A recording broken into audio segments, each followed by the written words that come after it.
Boys and girls, big day. It's a big day in history. Massive day, some might say. Actually monstrous. We have NPC work orders to play with. Yes, yes.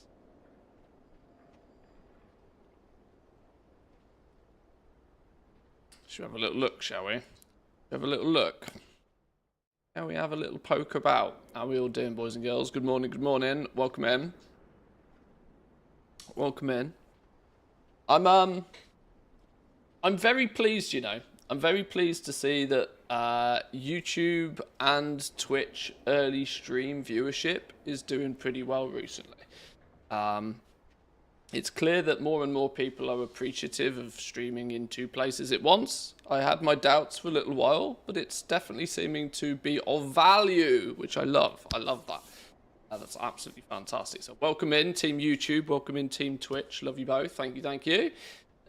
Today, we have a new build. We have some NPC work orders, which we'll probably spend most of our time looking at, figuring out how they work, what the pros and cons are. To my understanding, we've not had like a blue post or anything on it explaining their sort of thought process.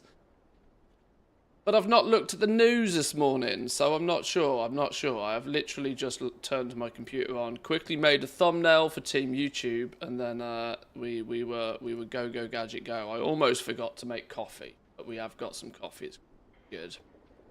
There is some functioning tailoring as well. Oh, they fixed tailoring, have they? Okay, this is good. I did log on to the Discord and I saw 500 messages of people chatting about it last night. And I was going to flick through it all and then kind of got... But we did get Mythic Plus changes. The community is in flames. Is it really? There's a surprise. Who would have thunk it, right? Who would have thought it? Who would have thought it? Yeah, NPC work orders will probably be the first order of business. They, for me at least, are potentially the final piece of the puzzle for how the professions are going to play out. Up until this point, I've kind of been speculating quite heavily because I knew NPC work orders were coming and I know they're going to have quite an impact on the professions in the War Within. We just, until we see it, we just don't know. Hopefully we can sort of dive through it a little bit. Just wanted to thank you. Always been poor on WoW, playing since vanilla. Before Dragonflight, I learned professions from your vids. Became the top blacksmith on my server. Started a blacksmithing guild and made so much gold I'll never have to worry about it again. Well, that is a success story. Well done. Congratulations. You did the hard work, though. You did the hard work. Becoming the top blacksmith is no easy feat. Some 800 plus knowledge points, I think, for blacksmithing. Oh, this reminds me, actually. My little goblin guide to the War Within I'm putting together. I had a little bit of a flick through some of the... Where's it gone? Where's it gone? Where did I put them? I had a little bit of a flick through some of the spec trees the other day in trying to get some notes down. They have seriously ramped up the amount of spec points needed for some professions. Leatherworking now needs 800 points. Jewel crafting 720. Enchanting 640, blacksmithing 865, even inscription needs 780. They've really bumped up some of these numbers from sort of 500-600s to like, whew, we're going to be grinding knowledge points for even longer. Hopefully, these NPC work orders. Clerk Gretel is going to be here to assist us, I hope. That's the plan, at least. I've logged on to my main character on the leveling servers. Not because this character actually has any, like, proper professions. I've just picked up professions for running around finding treasures. But, oh, actually, that also leads me to remind, to get it out there, that they've now updated, by the looks of things, the treasures, the knowledge point treasure drops, I guess is the best way, to the weekly treasure drops. I spotted these. Where have they gone? These have now all got... these have now finally all got War Within naming, Kazalgar knowledge upgrades. These are a weekly drop for the professions, which come from treasures. I've not got all of them yet to figure out all of their names, but hello there. There's they've had an update as well. So even if we don't have blue posts or like actual, you know, updates official for the new build, there is some profession stuff happening behind the scenes. So we'll just have to dig it out. We'll just have to find it. That's the plan. Hopefully they have some sort of catch up for those who start professions late. Well, I think they are meant to. Now this character is not very functioning in any of the professions. Engineering, enchanting. Where's the engineering table? Still can't remember where all the tables are. Engineering's in here, isn't it?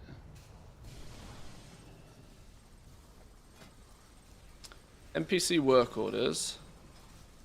Thinking about it. Millhouse. Millhouse with your 1 copper commissions. Providing no materials. Wow. No materials, no commissions. No commit. Sure. Sure. At least they're keeping thematically true to Dragonflight. That's funny. Fuck you, Millhouse. Not providing any of the materials. What a shocker. What an absolute shocker. Oh, hang on, what's this icon? Oh, no, there's a reward, though. Now I wish I could move this. What if I... Hang on, what if I do this? No. If I get you there, and then this there. No, okay, it's just going to be slightly behind my camera. This one was showed a reward a second ago. Where did that go? And it's gone.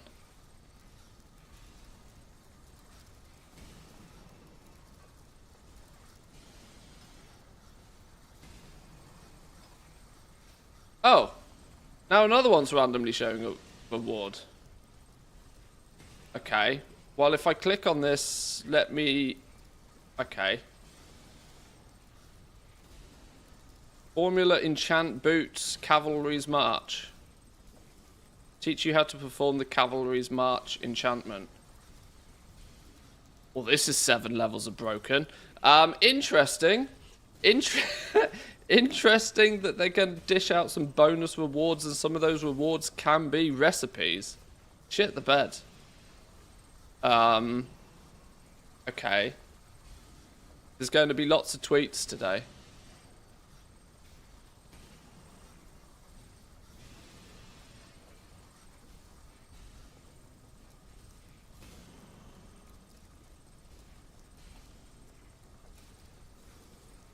Going to be lots of tweets today.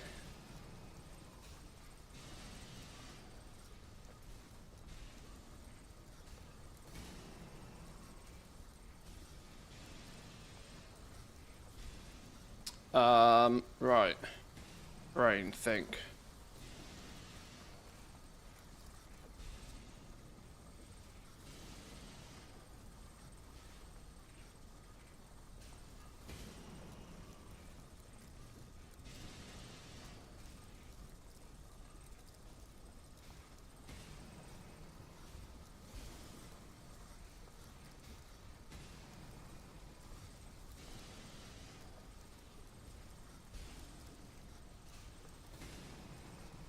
Wonder if these are just casual recipes. Yeah, it's going to be interesting. Finding as many... Yeah, okay, this is just a testing thing, right? We're going to have to see how much we can get, but... Pilfer through parts is working for the mount parts now as well. Oh, for engineering, okay. We'll jump on the level 80 profession realms soon.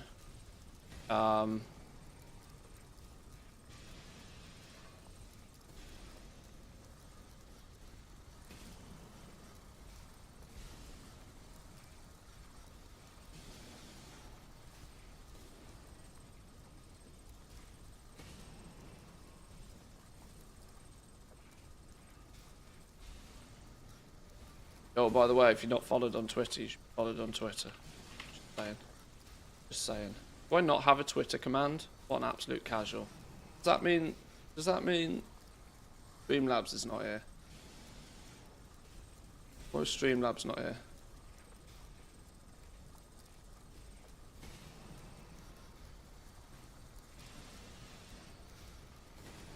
Oh. That way. Wow, that doesn't even link my Twitter. Well, that's fucking useless, isn't it? x.com/Mantheus.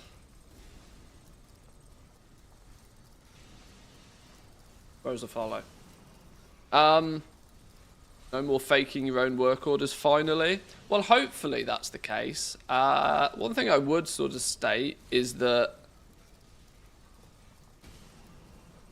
the commissions on these are tragic. Only the scenario where all materials are provided are these going to, like, actually be a thing. What you're also going to have to filter, presumably, is ones... so, I like the fact that it throws work orders at you, including shit that you don't have the recipe for. Some might find that annoying, but I think it's a good incentive for you to go out and get more recipes. Basically ends up just being another version of World Quests. Well, in a way, yeah.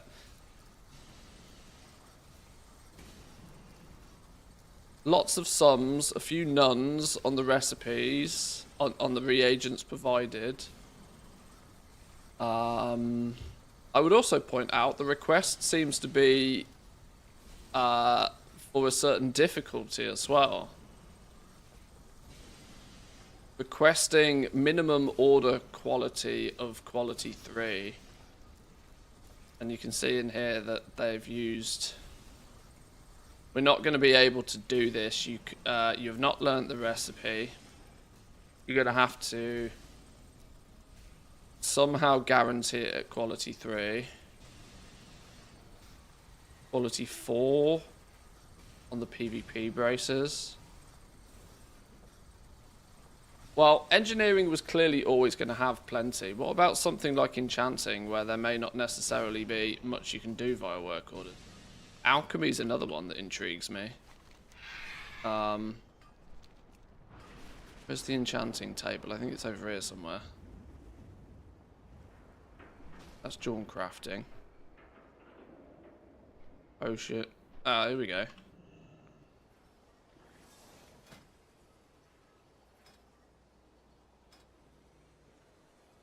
Thinking about it.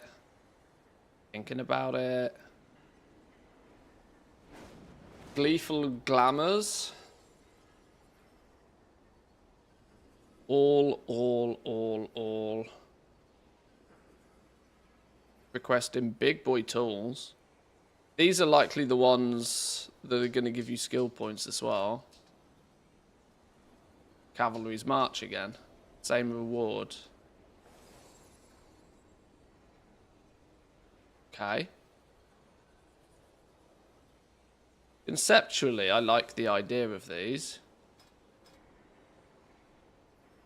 I was somewhat hoping the commissions would be better.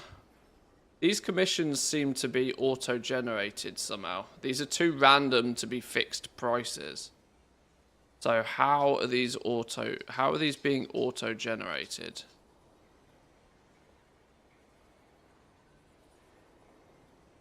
Is it based on the materials? 85.46. It's got a sell price. These things have got a sell price of 50, so it's not got anything to do with the sell price of the item that you craft. I mean, it must have something to do with the materials.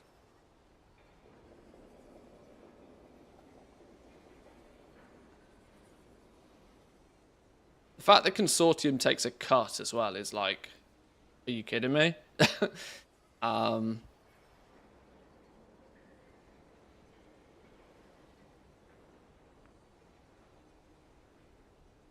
Yeah, I wonder how these numbers are being generated. Or if they are seemingly random right now. Looks a lot like player commission. Wow, yeah.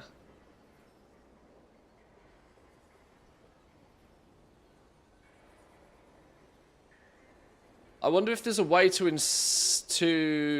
is there going to be a link to the commission offered here and the link and the any outstanding natural public orders that there might be? What happens if I go put in a bunch of public orders for booned iron claw rods?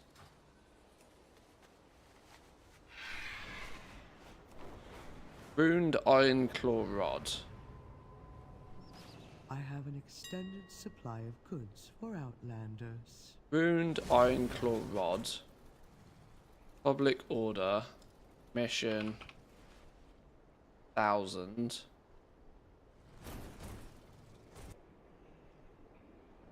What? Crafting order failed? Please try again later. Oh. Okay.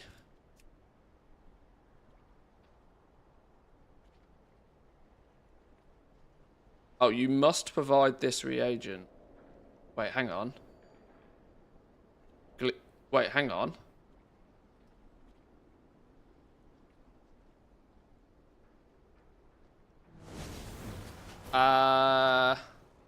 Is it my brain falling out my ass? Or have they made it so you must provide all reagents on public orders? You must provide this reagent, you must provide this reagent, you must provide this reagent. None of these are soulbound. Is that true for everything? Must provide, you must provide. Oh, snap! Have they actually reverted back to the original? You must provide everything with public orders? That's big if that's true.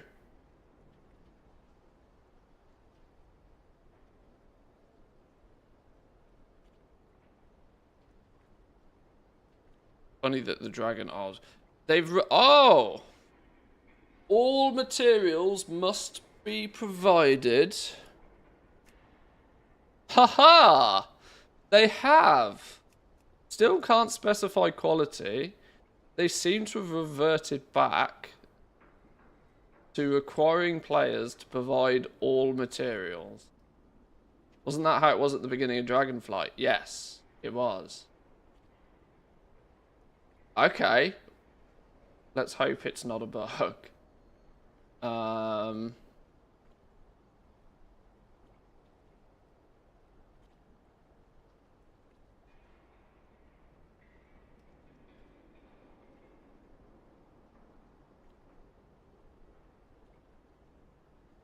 Well, that's cool.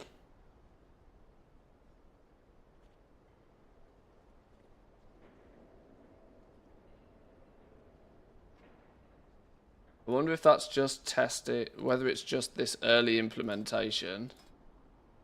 I hope that is a planned. Yeah, I genuinely hope that that is a planned change.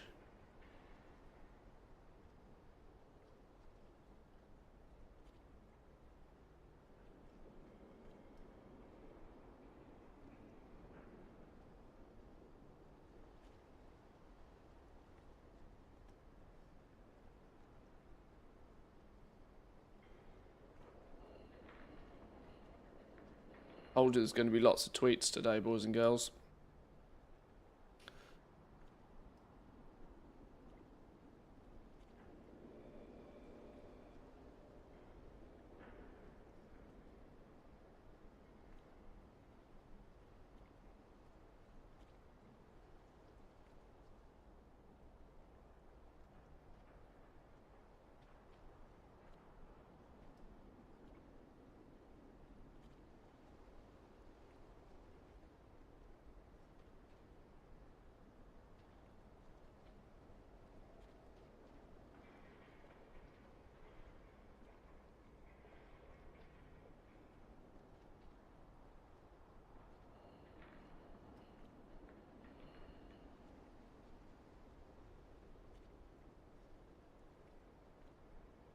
Public orders appear to require all materials again. This is how Dragonflight launched and was highly requested. Personal orders can still be totally custom.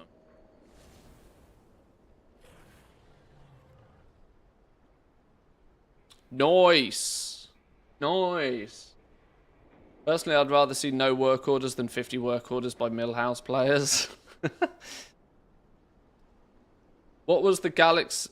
I'm no Galaxy brain, but what are the upsides of having the customer provide all the maps on the public work orders? It removes a variable, right? It simply removes a variable. This means public orders are often sniped very quickly because those public work orders, there is no reason for a crafter not to fill it.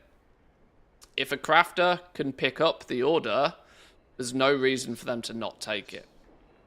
They can take that public order, know all of the materials are there. All they've got to do is quite literally press 3 buttons. They've got to press accept order, craft, complete order. It's a 3-button process and you get paid your tip.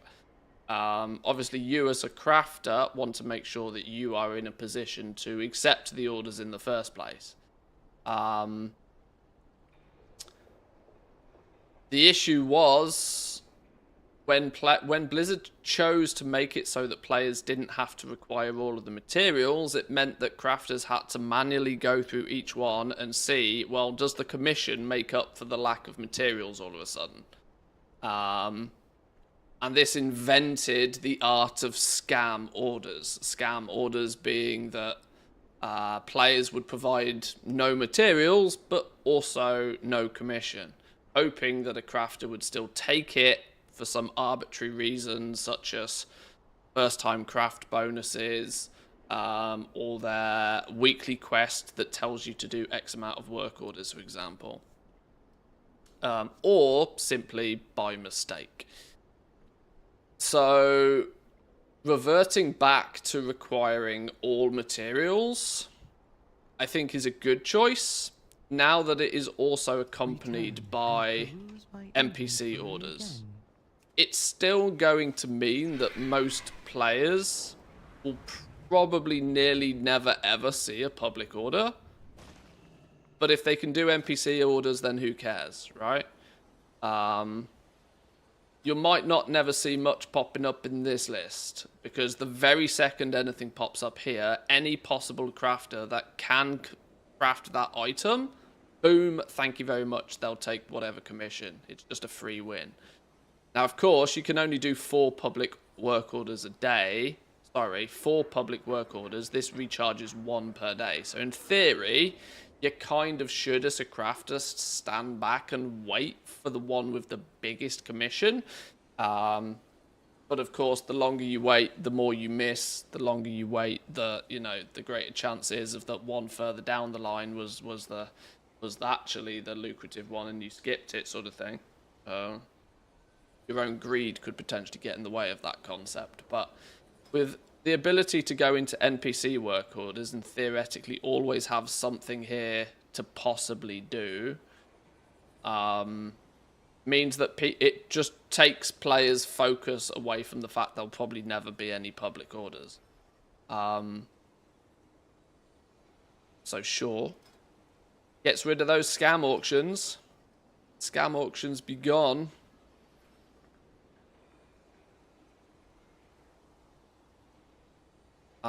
It is going to make it hard to test much further on these realms.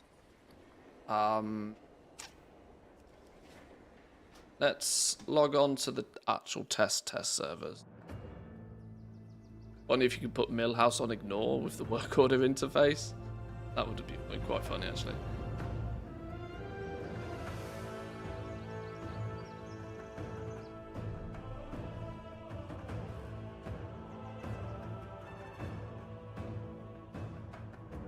Apparently tailoring's been changed, so maybe we can wombo combo this by having a little look at tailoring as well. Sorry, I should turn off the in-game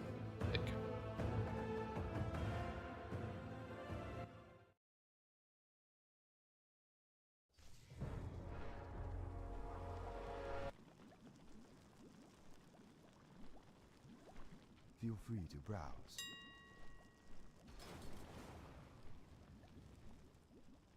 Good luck, friend. I have just the thing for you.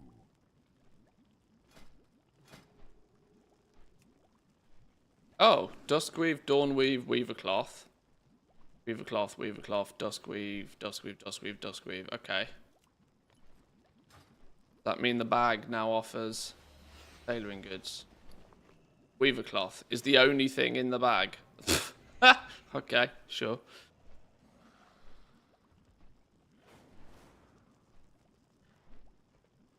Interesting fix, that one, but we'll take it.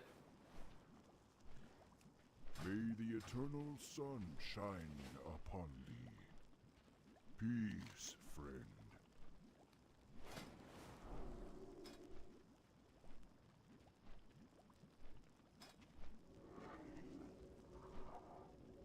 I'm very interested to figure out how the commission's on.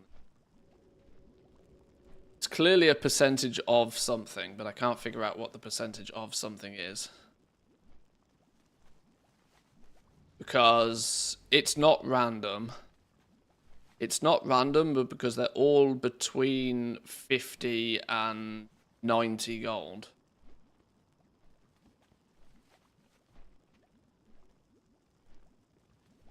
Which is an indication to me that they're not random, they're based on something else.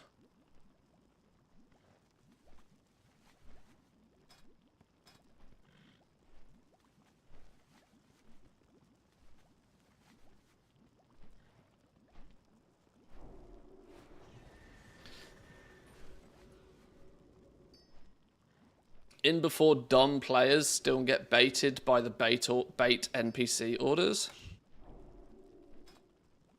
I mean, sometimes you can't protect dumb people. But bait NPC orders is it's easy to point a finger at some scumbag somewhere else on the internet and call them a dick. It's not so nice to point the finger back at Blizzard and say, "Oi, fuckface. Why are you giving me 52 gold and no materials to make an epic flipping bag that requires a fuck ton of materials?"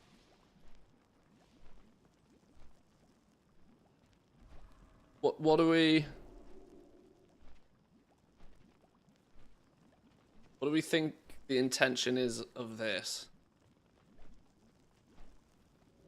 I'm going to assume that today's implementation of NPC work orders is like to be considered a first look.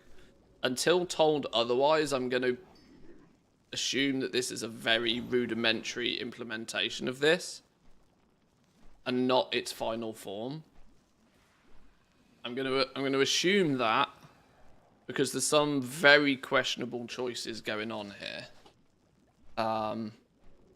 Maybe you do the scam work order, you receive a mail with your materials and a precautionary message warning you of those kind of orders.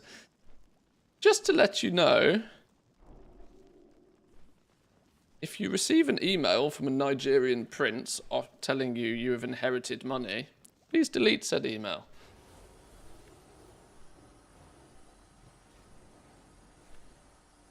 Or you get a message through the mailbox that says, "Just so you know, the word gullible has been removed from the dictionary."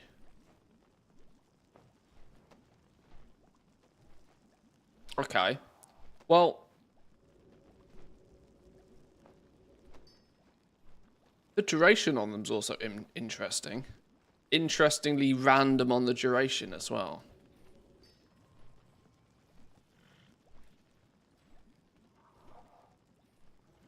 Now, what was the thing that they did once upon a time to prioritize orders that were about to expire?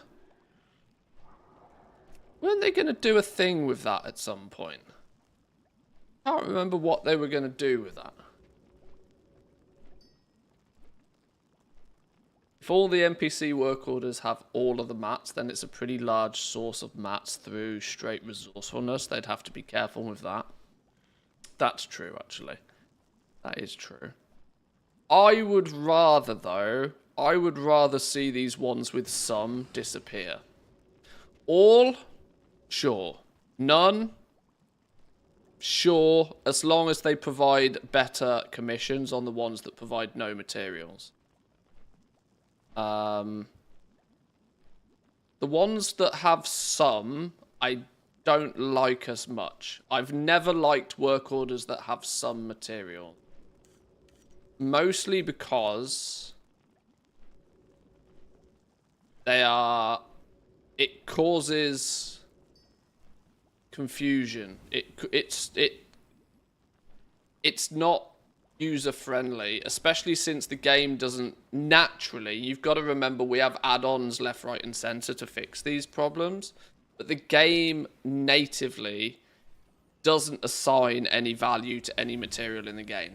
The only time you ever see a value on a material is either a preconception price because you've played with that material before, you've bought that material before, or something along those lines, or TSM tells you what the price is. So,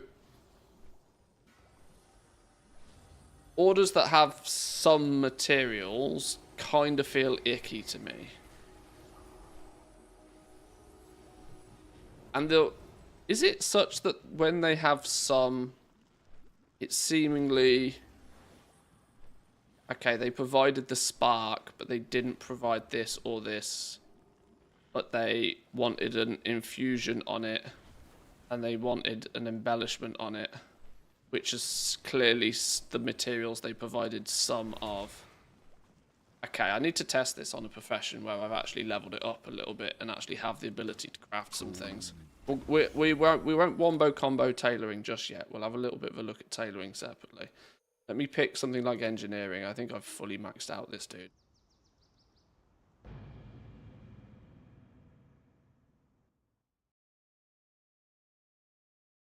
So where are our artisans' acuity rewards on this? Well, that's a good point. Good point. Welcome in, Zam, by the way.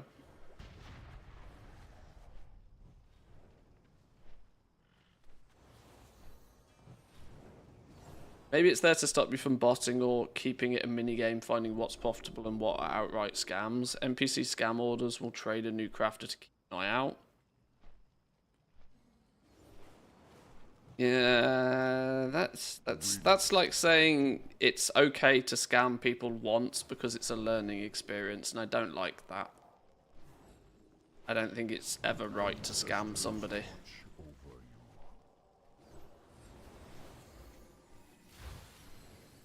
So, this leatherworking dude of mine is, I believe, basically fullyed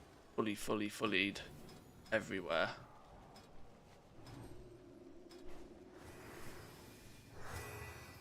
$13 to $15 NPC orders seems to be what the thing is here. Will only make people angry at Blizzard once they figure out that they've been scammed. True.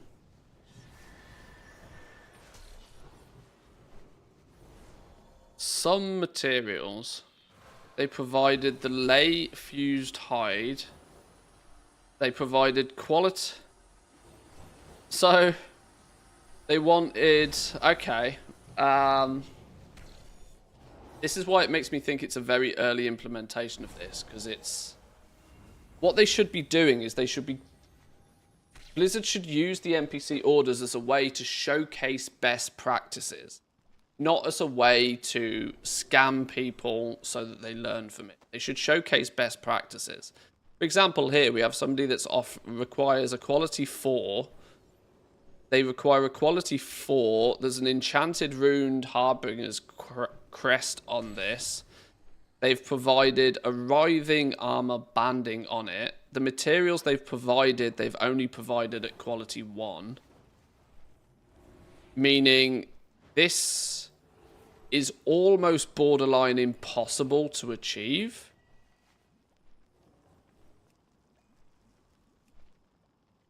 Since you need to provide Gloom Fathom hide. You also need to provide the Gloom Chilton.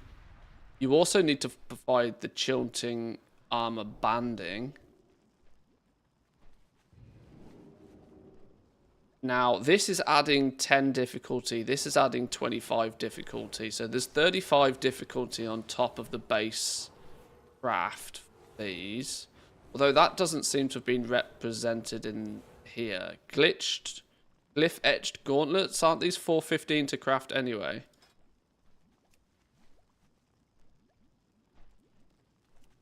No, they're 380 to craft normally. So the order is... Oh, now it's offering a reward on it again.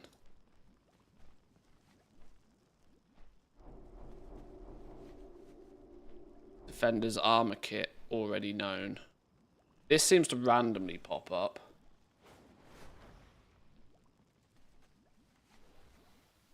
Yeah, you're right. It's basically forcing you to use concentration to be able to do it. Because even if I turned up with Gloom Chilton at quality 3... Which I would also point out that this button doesn't seem to work either yet. So let's say if we take that order. To make this at quality 4. Swap that out. Okay. We have to then provide top quality Gloom Chilton to be able to guarantee this at quality 4, like requested. We have to provide this, we have to provide this.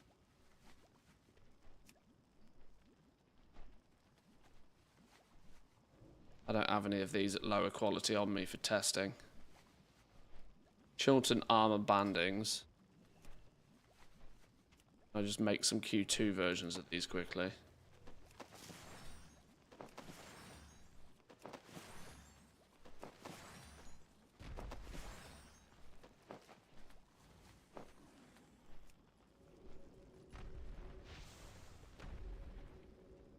I've not got any Q1 sunless.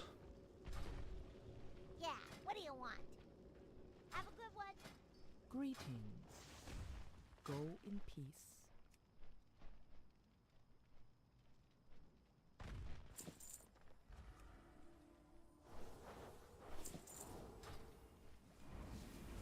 Greetings, traveler.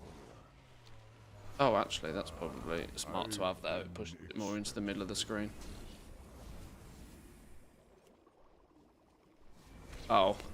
I was trying to make this at quality 1 and I can't even if I try.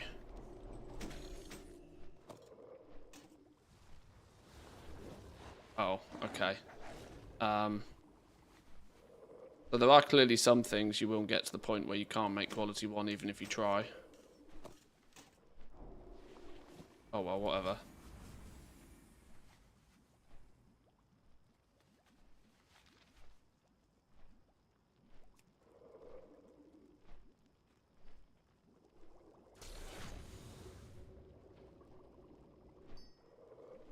Oh, now my reward has run away. Apparently, or it's not shown in the thing. Quality 4, create.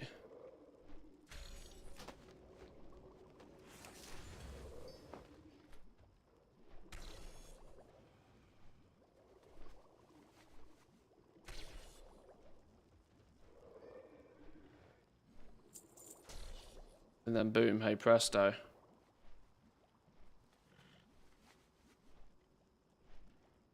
Some artisan's metal has coalesced from your new knowledge. Receive 10 artisan's acuity. Oh, that's because it was a first time craft. Yeah, how is this meant to give us any artisan's acuity?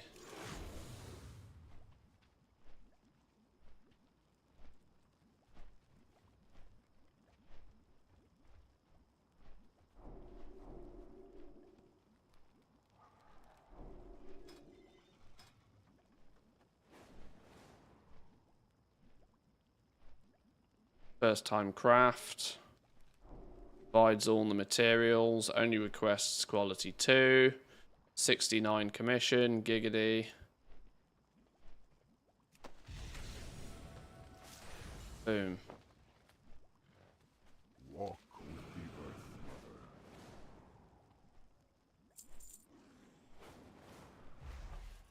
So, you're not restricted to your 4 orders a day either.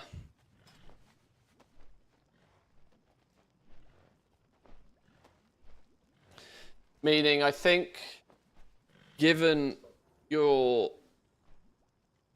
going to start off with a list of NPC orders, of which you are probably very unlikely to be able to do any of them. But eventually you will. Eventually, once you pick up your recipes, you will, in theory, be able to churn through all of these as fast as they come to you. Now, the duration on these makes me think that it was mentioned earlier that these are almost like work orders for crafters. And I think that's probably how they're going to work, and that's probably how they're thinking about them internally as well. That if you get what appears to be like 4 or 5 new work orders every few days, you might be able to do some of them, but you might not be able to do all of them, but you might slowly, as you develop with your profession, work towards eventually being able to log on to a crafter after a few days and just make 250, 300 gold. The point of this is why I don't like the sum orders. I don't mind all, I don't mind none. I don't like ambiguity with having the sum order. But initially, as a first implementation, cool. Armor kit recipes are coming through here. How's it going to look from a profession that we are just leveling? Let's try and kill 2 birds with 1 stone. So tailoring, I have not leveled. I've not looked at tailoring at all.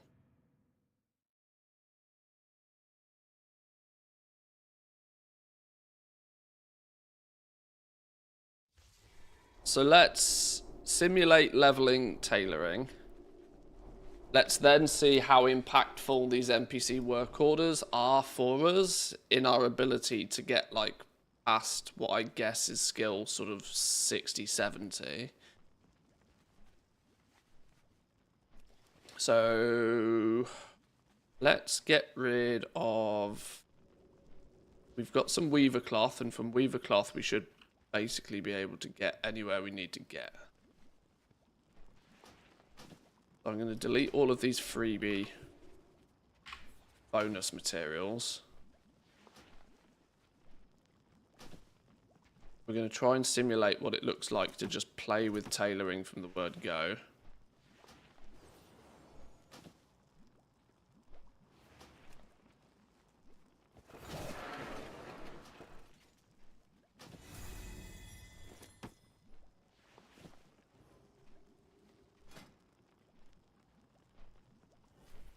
Right, unravel some cloth from Kazalgar and spin it into threads. This will destroy the cloth, the weaver cloth. Sticky cloth sourced by tailors from humanoids through Kazalgar. Now, another change that I haven't considered too heavily yet is that I have not stumbled across much of any weaver cloth out in the wild. The fact that it says a sticky cloth sourced by tailors from humanoids makes me wonder if they've taken the decision to make it not drop from other for everyone, right? Historically, cloth has always been something everybody's been able to pick up.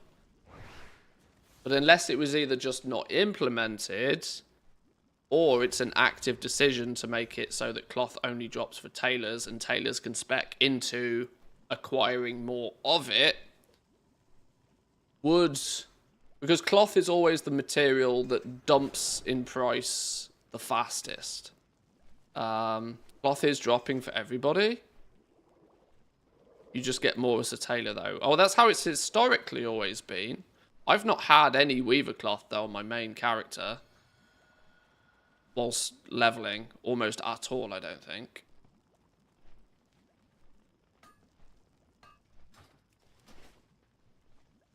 There's an easy way to find out. As I have not deleted any of my stuff. Like I said, it's one of two options. Either they've changed the design concept of cloth, or the cloth just wasn't implemented. No, this... Oh, what's going on it?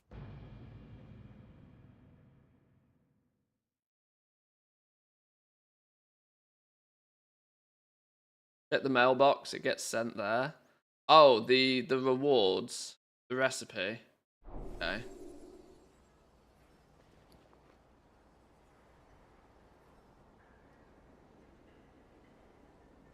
Balls of weaver thread. Some weaver cloth bolts. 2.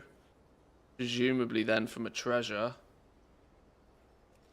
What have I got in my reagent bank?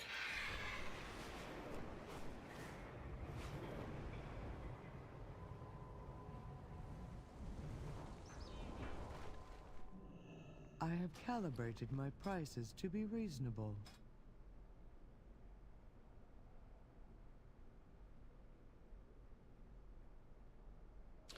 Nothing but spools and weaver cloth bolts in the entire time of going from 1 to 80. So, this is non-conclusive, very non-conclusive here, but there's the possibility that they've made it so cloth predominantly only drops for tailors now. The alternative is it was just heavily bugged and not properly implemented. So that requires more testing.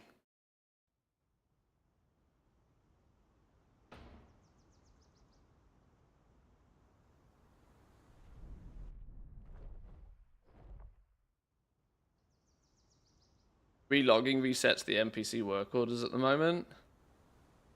I mean, for testing, that's probably smart, honestly. Otherwise, you'd quickly bang them all out and then be like, I can't test this anymore.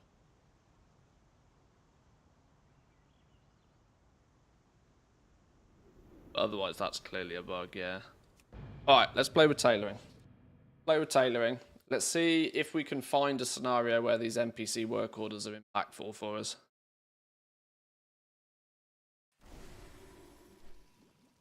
So, we've acquired our weaver cloth.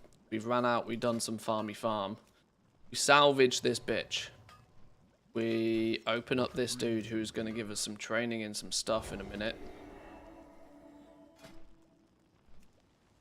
Go, boom.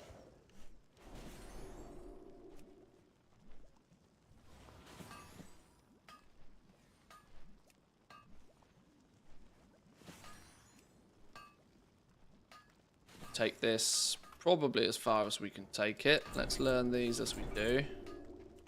For as long as you can get points from unraveling, it seems smart to do so. Weaver cloth bolts, taking the spools. You then take spools and you make bandages. So we're going to continue unraveling.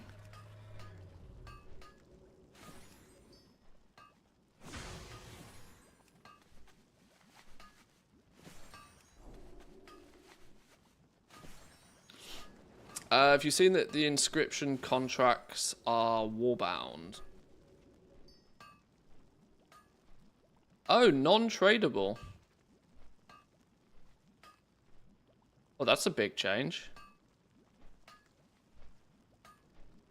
That's a pretty big change. No contracts available on the auction house. Do it yourself or get fucked. That's interesting.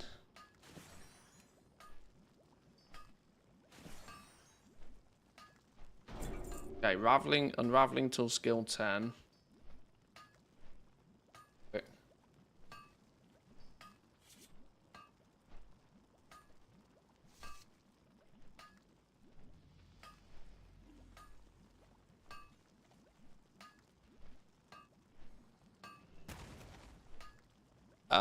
Contract assembly of the deeps, bind to warband until equipped. Sign a contract with the Assembly of the Deeps that allows you to gain 100 reputation with them every time you complete a world quest in Kazongar until the next weekly reset. Oh, so it's not even a 7-day thing now. It's just until the next weekly reset. Or don't pop one of these on Monday then. Don't use one of those on a Monday. Don't think I like that.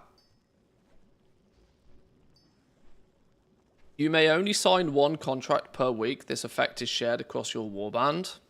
Well, I guess it has to, doesn't it, really, considering rep is account-wide. Otherwise, you just use one on every single one of your alts and then do 3 world quests and GG. So I guess you can only work on... I guess, yeah, I suppose that's just a limitation that I suppose needs to just be a thing. Okay. That's going to require some slight different use of contracts, though. It's cool. Inscription 35 requires Kazalgar Inscription and Renown rank 2 of the Assembly of the Deeps. Oh, well, at least they're easy to get, then. At least they're piece of piss to get. So, yeah, okay. At least they're easy to get. Each week you probably just pop your contract on for whichever is your lowest renown at the time, I would guess, to get the most potential use out of it. Or I suppose you do, people do as they wish, but okay. I need to update my tailoring notes while I do this as well. I've been waiting to update tailoring for a long time now. Leveling 1 to 100. Still to be confirmed. Not anymore. Not anymore, Sonny Jim.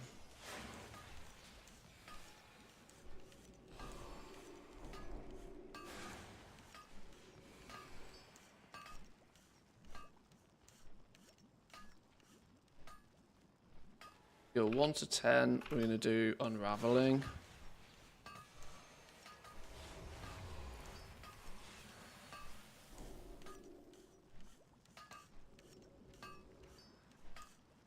Skill 10 to whatever's next. We're going to make bolts next. I reckon we make bolts next, don't we? We go straight into making the cuffs. No, because we're going to need a bunch of bolts anyway.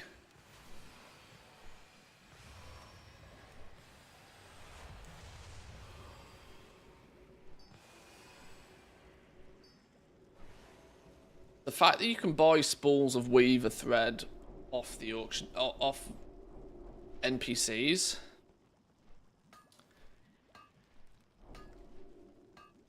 is where I wonder about the whole cloth acquisition thing.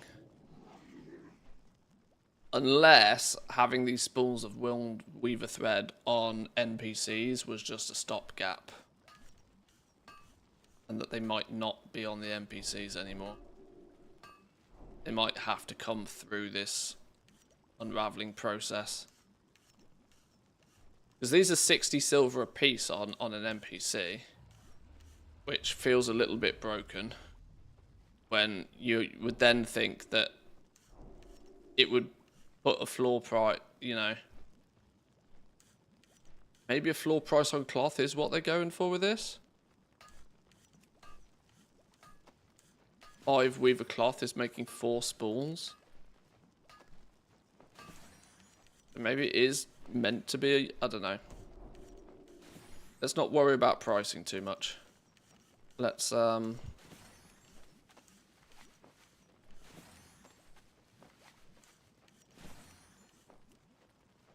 sheesh, 50 spools for a single weaver cloth bolt. Damn. That's a lot.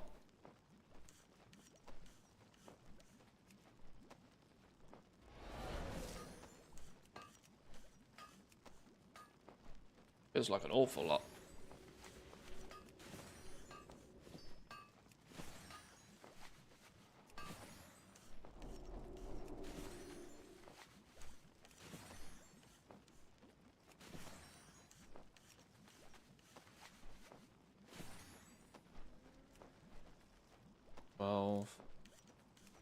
We probably want enough these.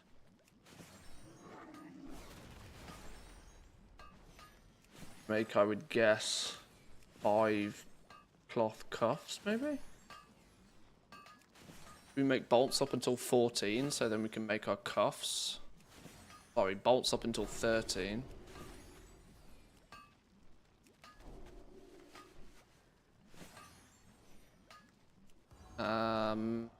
Is there ever an argument to make a weaver cloth bandage during leveling just for your first time craft? Probably not. I caused a bit of controversy with this in Dragonflight. Of the people were very quickly saying, oh, well, you should craft one of everything to level up. And I had a very different opinion of that crafting one of everything whilst you level up is the lazy man approach, not necessarily the cheap man approach. Sure, you want to craft everything for your first time craft bonuses, but you want to wait to harvest first time crafts until you are as skilled as possible. Meaning the thing that you make then results in the best quality as well. Let's make sweet, sweet profit together.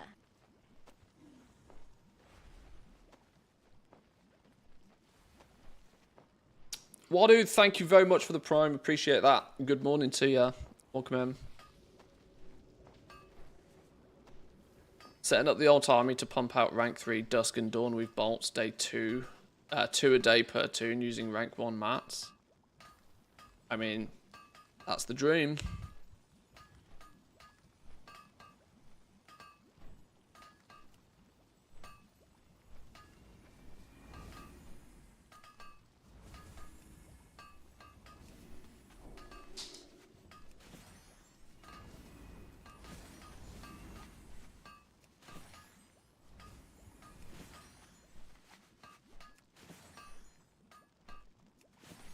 We need like a shitload more of it. Usually just here in lurk mode most of the time. Oh, I get it. I get it. I understand. I often will lurk in a stream and say absolutely nothing. It's all good.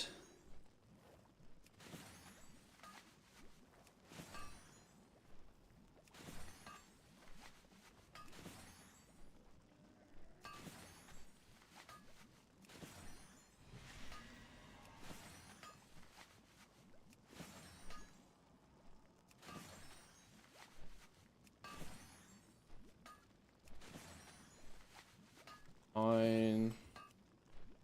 Right, we're going to get lucky. Is RNG going to bless us and we're going to get a skill point from each of these?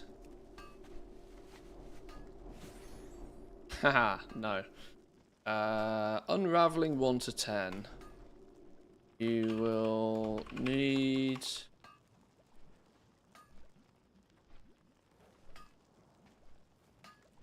at least 250. Maybe 350. What are these spool things called? Spools of weaver thread.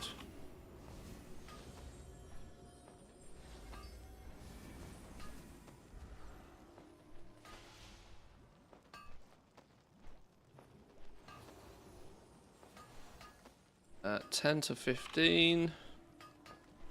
We're going to make weaver cloth bolts.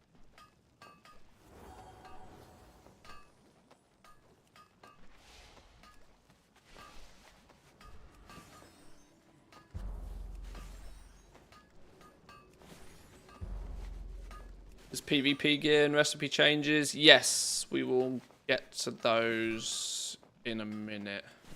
They were ones I kind of already knew. They've just put them in blue format. I haven't gone through the blue posts and stuff yet. We'll get there.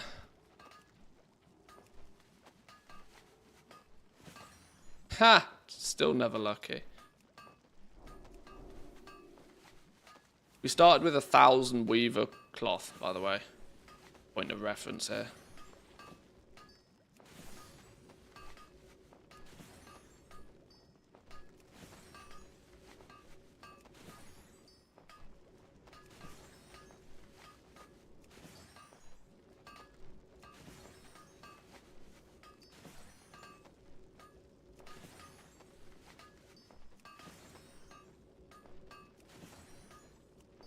Go on, give me the skill point.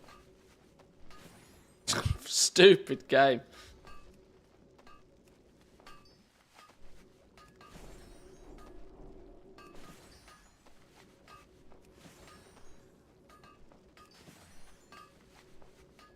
What I'm also interested in is if we get to like skill 50, 60, something along those lines, are these NPC orders going to all of a sudden be useful for us to get skill points as well?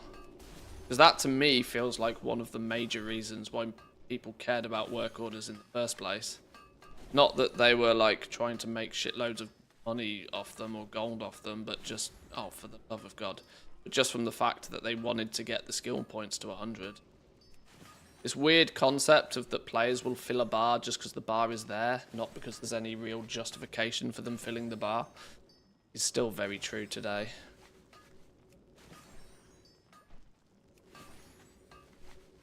I don't know how many of these bolts we're going to need later on in the thing, so I'm for now just mass producing them.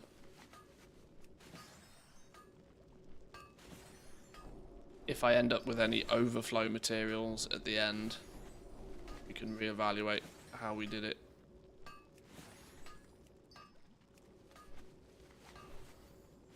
Hey, there we go. Now it's gone green. Okay, green, we want to probably stop doing it. Now we're going to make a few pairs of slippers. Only one skill point for each pair of slippers. So we're going to need at least 5 pairs of slippers, presumably.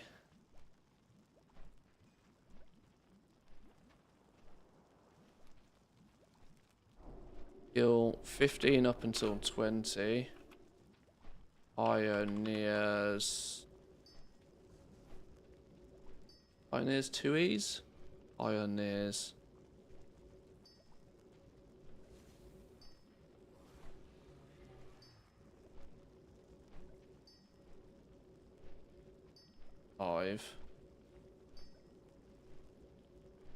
Assume 5 times.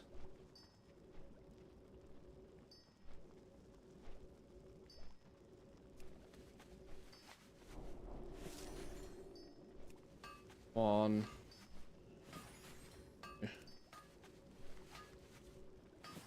Three. Stay orange. Yes, good. 5 sets of pioneer slippers then. Oh, we don't unlock recraft equipment until skill 20. Interesting.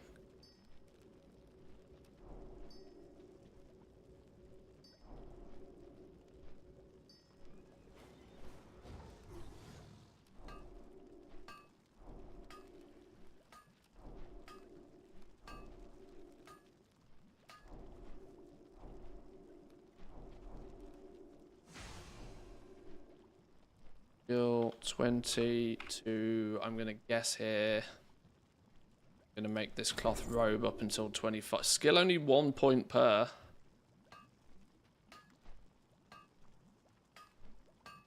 Man, all the updated icons on the map are nice. Haven't they done a new fancy UI for it as well? Or something about that.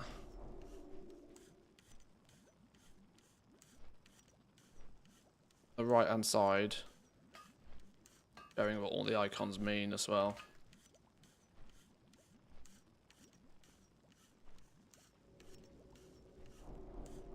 Cloth robe.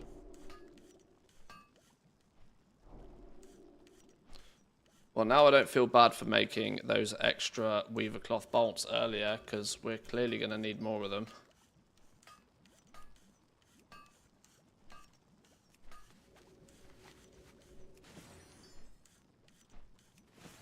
We need enough to make 5 of these, which means we technically need 10 weaver cloth bolts. So, back on the unraveling train.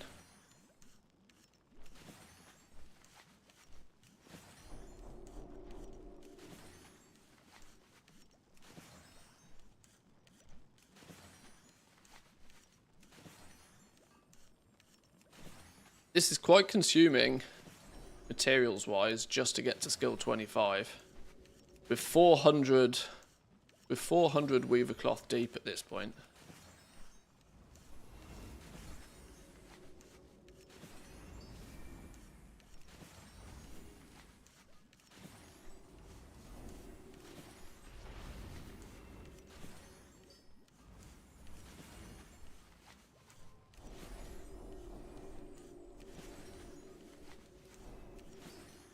I think this number of 50 spools per weaver cloth bolt is probably a touch high.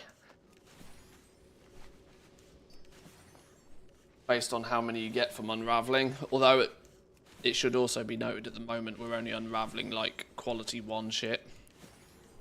And we're only getting quality 1 spools. So there's a lot of opportunity for it to all change.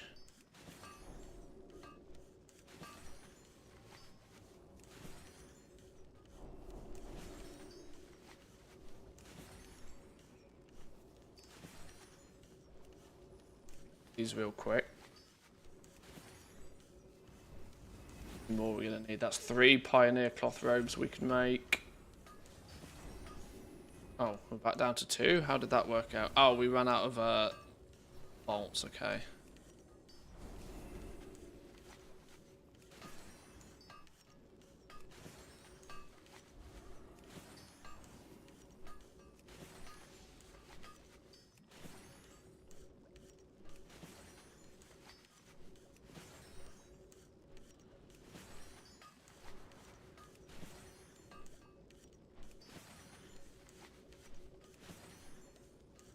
One thing I will say is the early professions are somewhat time consuming in themselves. Like, it's easy to spend an hour just leveling up your profession now.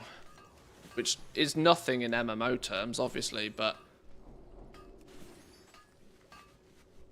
when you're on the clock at the beginning of an expansion and you got lots of shit you want to do.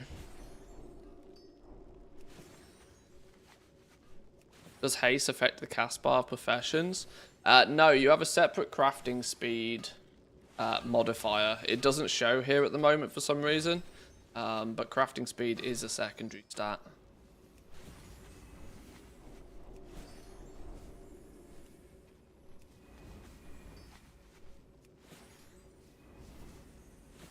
Okay, there's our 5 cloth robes.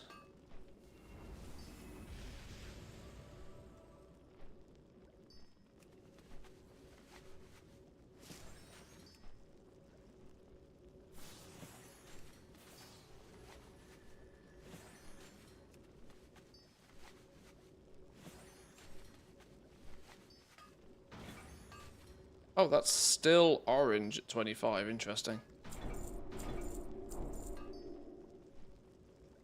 Algari weaver line. 800 spools of weaver thread? What the fuck is this? Spin the thread into your fishing pole, granting you the following aura. The seeker thread and angler thread you find across Kazongar will permanently increase the power of your fishing pole up to 100. What? Hello? The seeker thread and angler thread you find across Kazongar will permanently increase the power of your fishing pole up to 100. Oh, cool. Sure. I have no idea what seeker thread and angler thread are yet, but sure.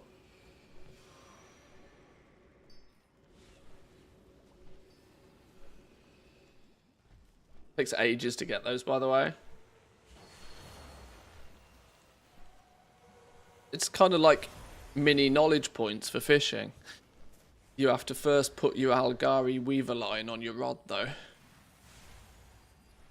Huh. Okay.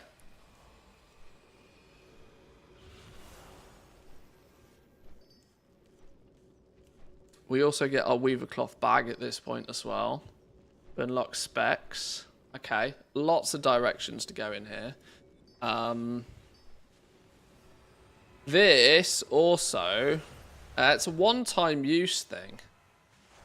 It's a one-time use thing. So it's not really going to, like 800 spools of weaver thread. It might chunk through the cheap shit eventually, but not much. It's a quality 1 sink. This is what this is, basically.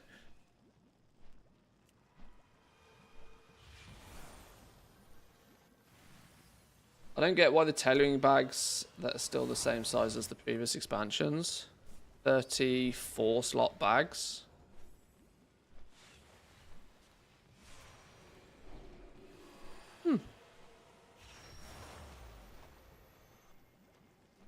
Yeah, they haven't increased the size, have they? This is just the basic one, though.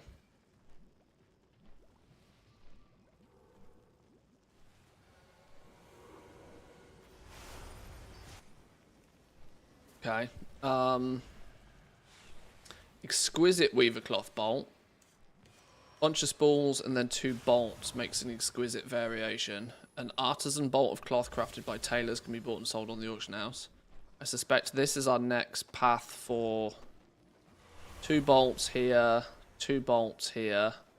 Okay, we're still better off making pioneer cloth robes cost-wise, but I suspect we might start needing... We might start needing these exquisites before long anyway.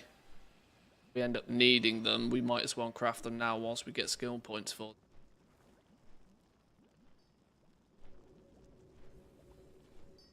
And none of this seems to claim that it needs exquisite though.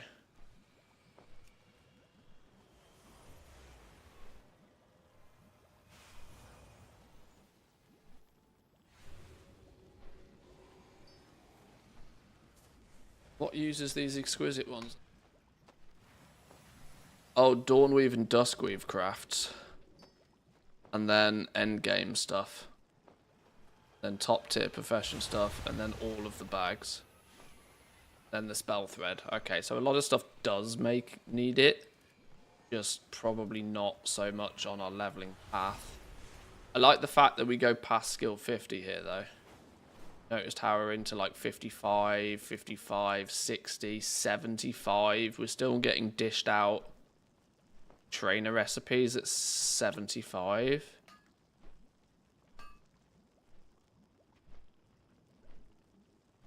Is it not worth buying the thread from the vendor? Presumably yes. Under normal circumstances, yes. But I'm not convinced it's going to stay on the vendor, honestly. I'm not convinced it's going to stay. I think it was only on the vendor probably because it was a copy-paste of the code from somewhere else.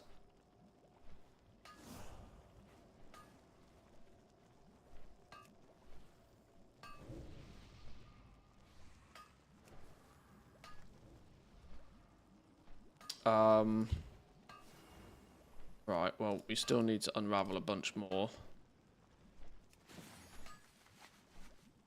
And this is also why I'm spending so much time making these now, because I'm going by the assumption that you won't be able to just buy these. If you can just buy them, then the rule is simple, just buy them, but...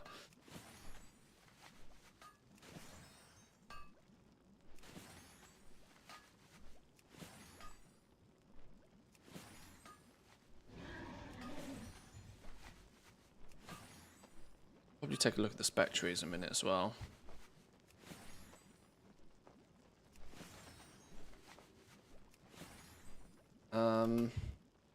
Curiosity, let's have a look at these real. Can we now do filters? Go unlearn. There is one for a wilder cloth bandage, providing all the reagents. Requires a wilder cloth bandage at quality 2. At our current state, we would have to use 100 concentration to make this. We'd have to spend 100 concentration to get 52 gold commission. Obviously, we'd get our first time craft out of it, but we could just craft one for ourselves without the use of concentration if we wanted just the first time craft. So we're still at this very low entry level point. We have practically no desire to play with any of our current available. That might change.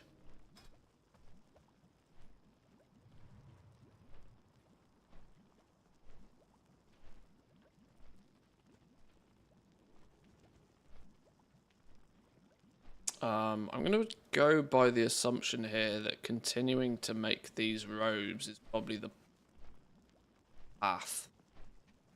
At least for as long as they stay orange.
I'm going to guess these are going to go yellow in maybe 2 more crafts. Then we might be pushed into making the exquisite weaver cloth bolts to hit 30 to go on further. I think.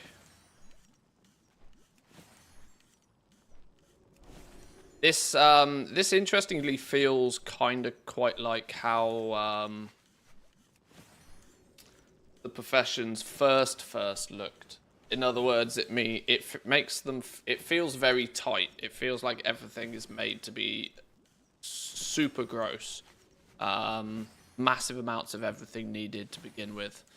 Then they'll kind of like ease up. Is this like on sitting here unraveling what is now nearly 800 weaver cloth just to get 30, just to get 25 points? Seems more gross than it would need to be. Imagine it from the perspective of a player who likes to farm their own materials, right? You've been leveling your character. Maybe you've leveled your tailor. You've got a few levels under your belt. You've got like 200 weaver cloth, and you're like, yes, this will help me make a bunch of shit with my tailoring. You go to do your tailoring, and you get 3 skill points. Like, it's too tight at the beginning. This is where changing this from 50 to something more modest like 20 would make a lot of sense to me.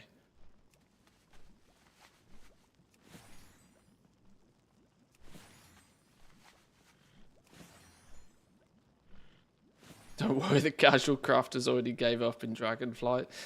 That's also maybe true.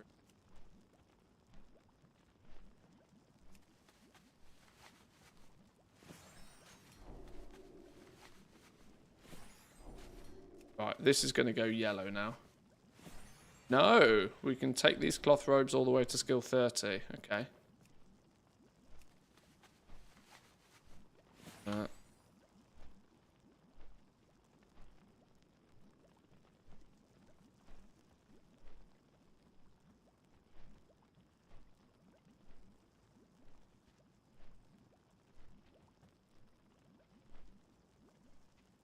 Oh, did I not click the button? Whoops. Isn't the amount of cloth massively increased because of 2x4 farms early in the expansion? Yeah, but they shouldn't be balancing around that.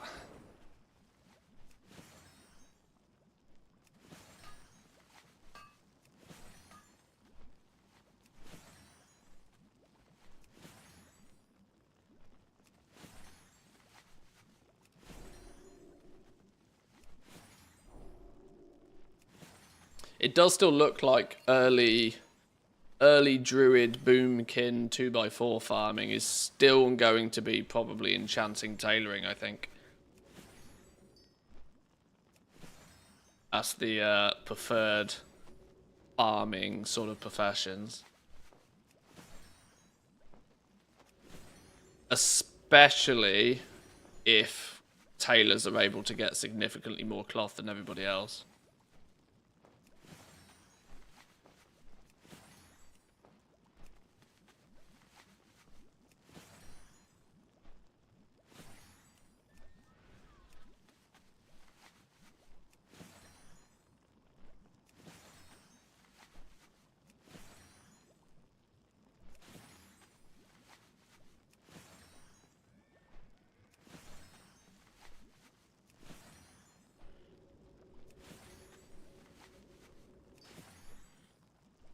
Hang on.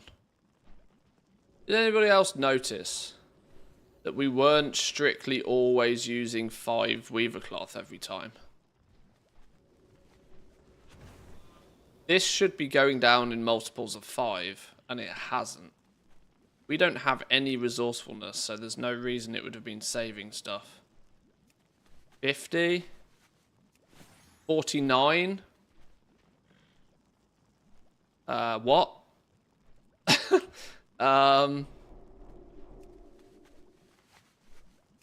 44 is correct. 39, 42.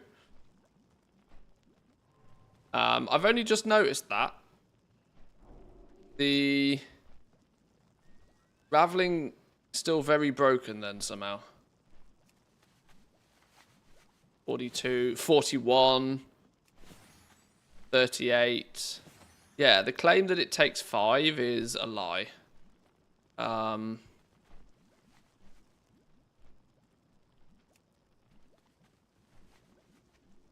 Claims to use 5 off.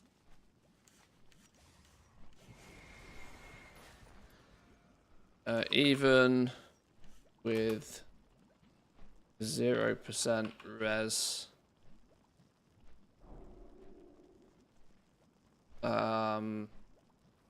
It is using a random amount between 1 and 5.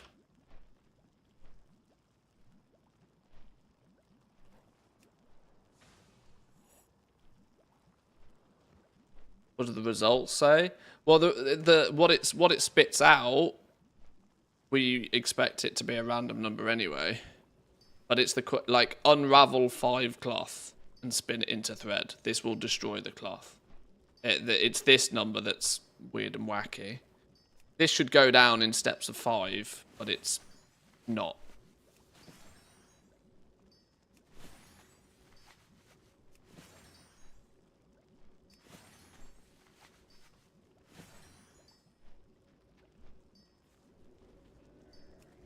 It's almost like resourcefulness is working, even though I don't have any resourcefulness, you know? 15 down to 13 is only 2.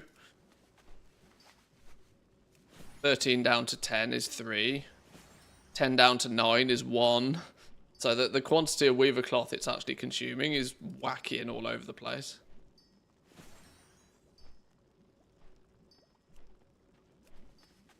Which actually means, whilst it looks like we've gone through 996 weaver cloth, if it's doing what it claims to actually do, we've probably gone through way more.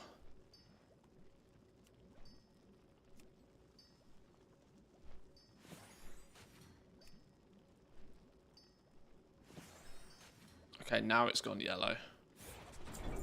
Now we get the cord board instead, which goes back down to using only 1 bolt, but requires 2 through. Okay, yeah, this is all wackadoodle. This isn't balanced in any way, shape, or form yet. Not even close. Yeah, the material requirements are going backwards.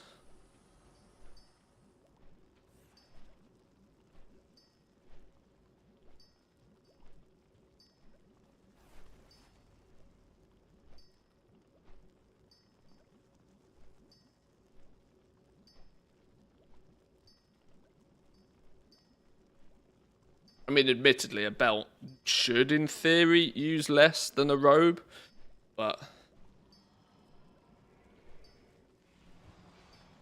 I need more weaver cloth. How did I get that weaver cloth in the first place? Did I buy it off you from somewhere? Yeah. Oh.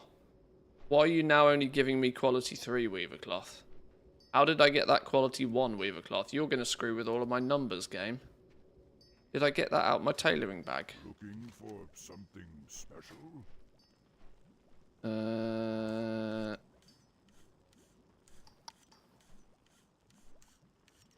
Tailoring. May the eternal sun shine. Oh no, I don't want all of them. I only wanted the weaver cloth. Go away.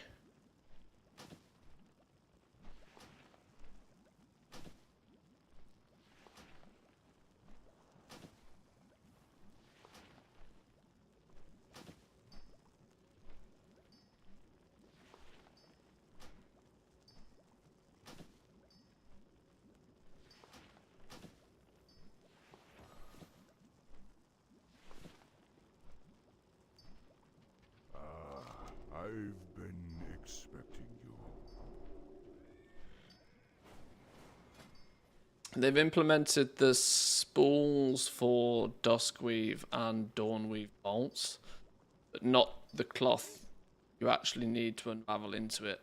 Oh, okay. So it's still Oh, I might get you telling me I might get 3 more steps into this, and it's still completely busted. Nice, nice.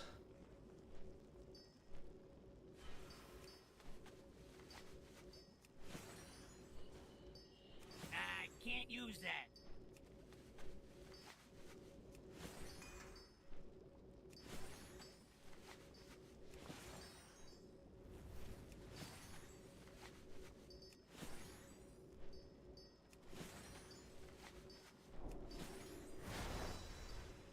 What do I suspect we need from here?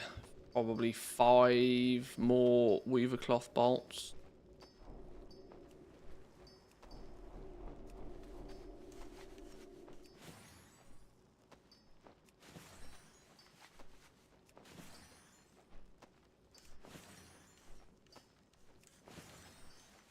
It's also worth noting I don't have any profession tools at this part. My early advice is most definitely to get your hands on even the most rudimentary of profession tools for doing much of anything, really. It's just a bit of a faff to do testing zones without them being readily available on the auction house.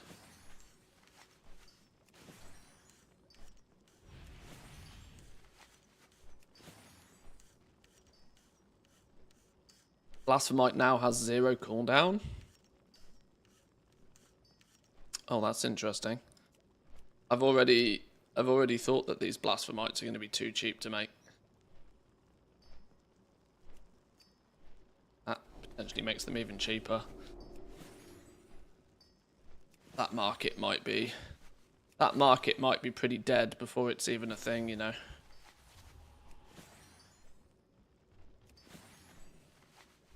Unless Blizzard are doing their thing that they sometimes do, where they make it super difficult, then they make it super easy, and then they finally land on somewhere in the middle.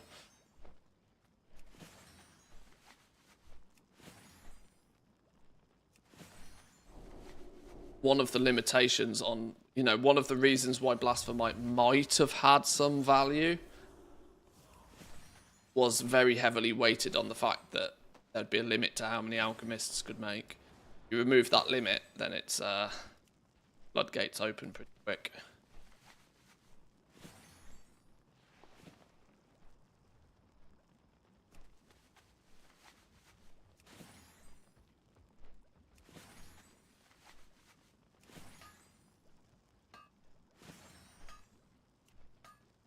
Five of these then. A orange, a orange, a orange, orange. 5, beautiful. Skill 35 to, I'm going to assume 40 by the looks of things. Again. Oh, we don't actually have a piece of gear at this point that guarantees us skill points. We have the highly expensive Weaver Cloth reagent bag. Or we have this Algari Weaver line that uses 800 spools of Weaver thread.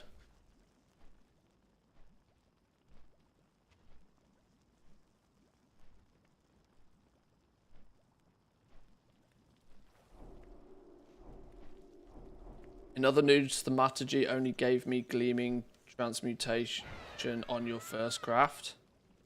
It did only ever. That's what it did. The Thaumaturgy was only ever, I believe, meant to give you Gleaming on your first of the day. Your other alternative way of getting it is via your daily cooldown.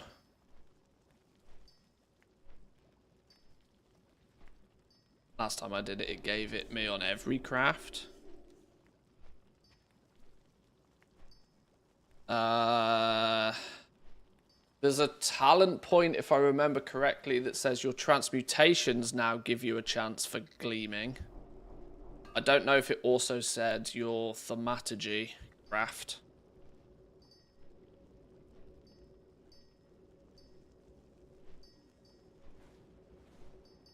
First of the day bonus, which is 55 points into the node, the full end node. This is all off the top of my head, but 55 points gives you the one that basically says that your first of the day craft gives you more. There's one at 35 points that says your transmutations can now give you gleaming, I think.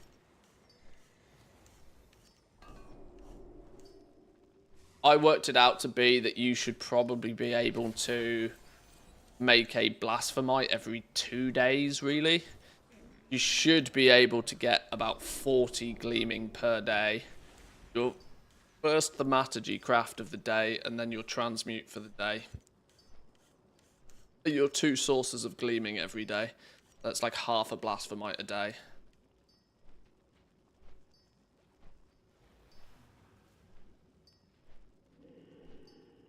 With that first chunk being like as cheap as you can get 20 materials for. So your first 20 gleaming every day on average should be like super duper mega cheap. Your transmute is likely to cost you a little bit more because you might have to shuffle some more materials through your thaumaturgy craft in order to get the right the right what they flipping called the other ones to do your transmute in the first place. I can't remember the names. It's been a few days since I looked at it. We'll have a poke around with it again at some point. Figure it all out. Aha, the wife's appeared.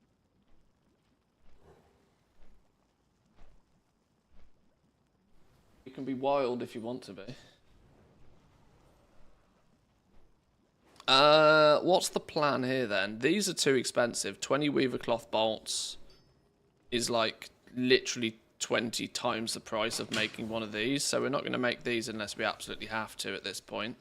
Maybe just 5 more of these, considering they're cheaper. Makes more sense. Means we need to do more unraveling. Let's get that on the go. Let me chat to the wife for 2 minutes. Hang on.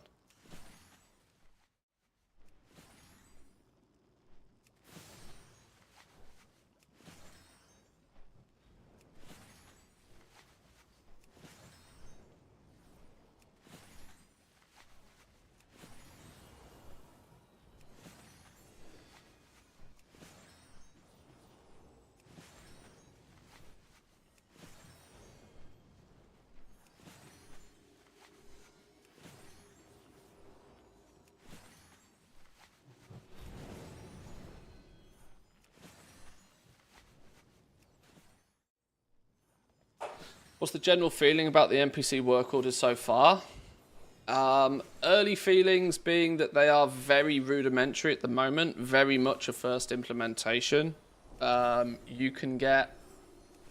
they basically mimic random ass public orders as closely as possible. You'll get orders that have some materials, you'll get orders that have all of the materials, you'll have orders that give you none of the materials. Commissions on them are deliberately very low, like 50 to 100 gold a piece.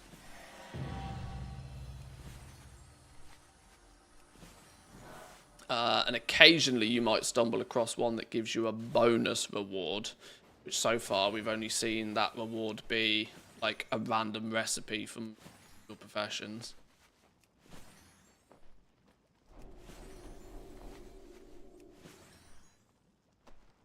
Still unraveling.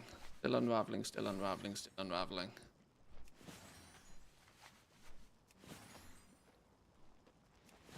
We are likely to need to make at least 5 of these, possibly 8 of these, to get to skill 40.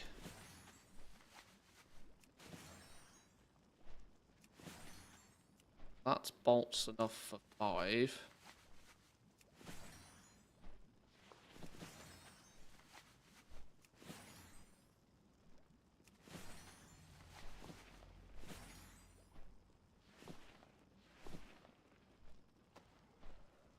It not? Oh no, because we've run out of the spoil, guys.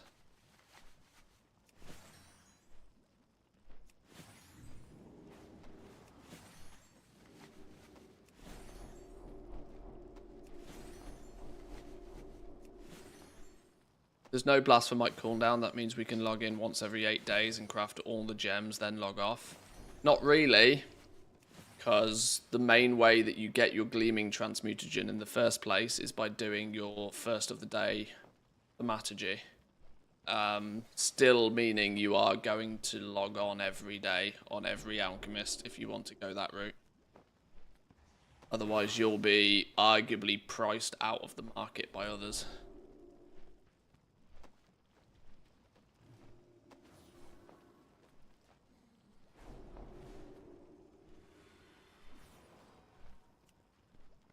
Right. Chances of this giving us a skill point every time? Find out. 1, 2, 2 for 2, 3 for 3, 3 for 4, 4 for 5. Okay. One more. June 1.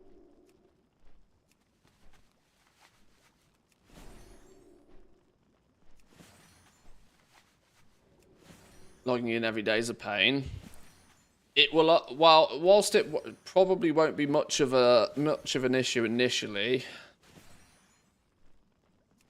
as I mentioned though, long term, you will be priced out the market because it will be your first of the day bonus that will be the cheapest way for you to get gleaming. So that's the thing that is of highest priority to you, to get your first of the day bonus. If you choose to do your transmute every day as well, you can pool your transmutes theoretically. You don't technically need to do your transmutes every day, but the logic then stands if you're logging in today every day anyway, you might as well press 2 buttons every time you log in, you know.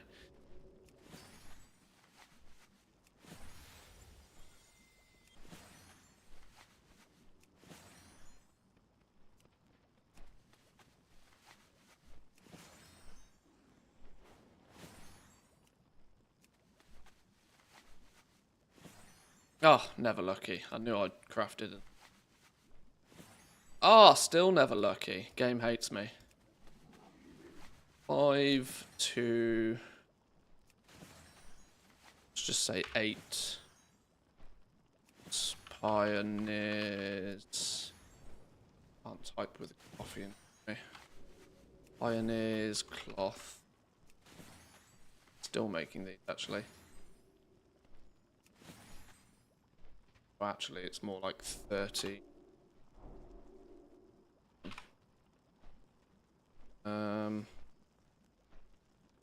40. Did we learn at skill 35?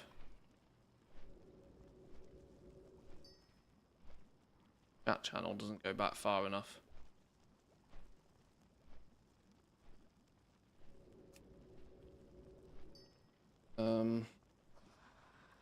This recipe goes yellow at 35.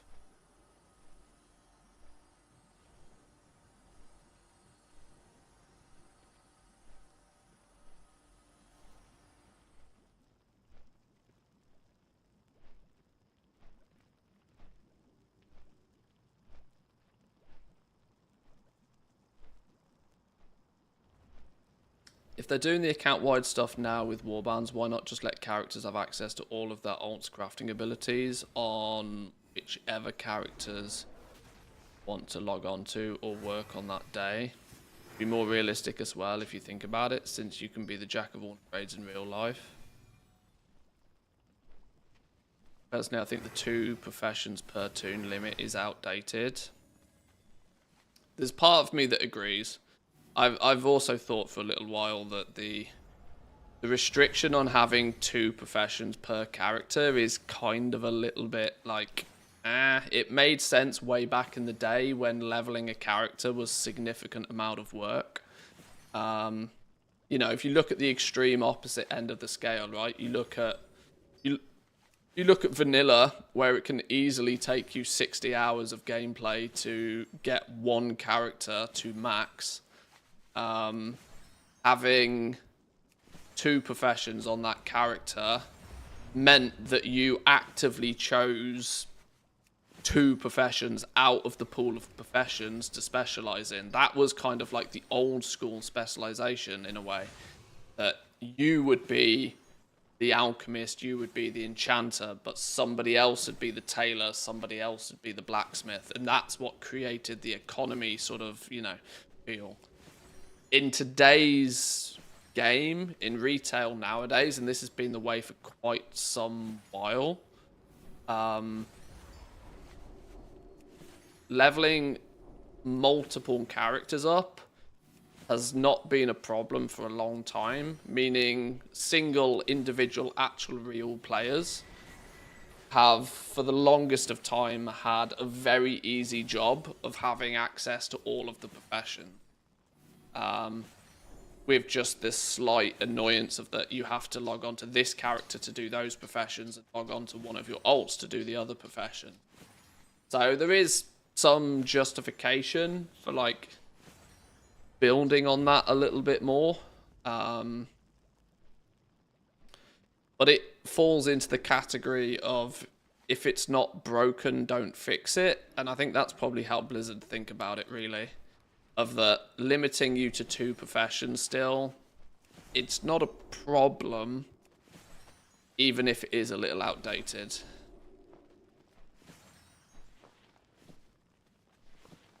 And I think it's unlikely to be something that they will change. Has the material percentage for crafts gone up? I thought it was only 40% of the recipe difficulty. It was 25 in Dragonflight, and they've upped it to 40 in the War Within.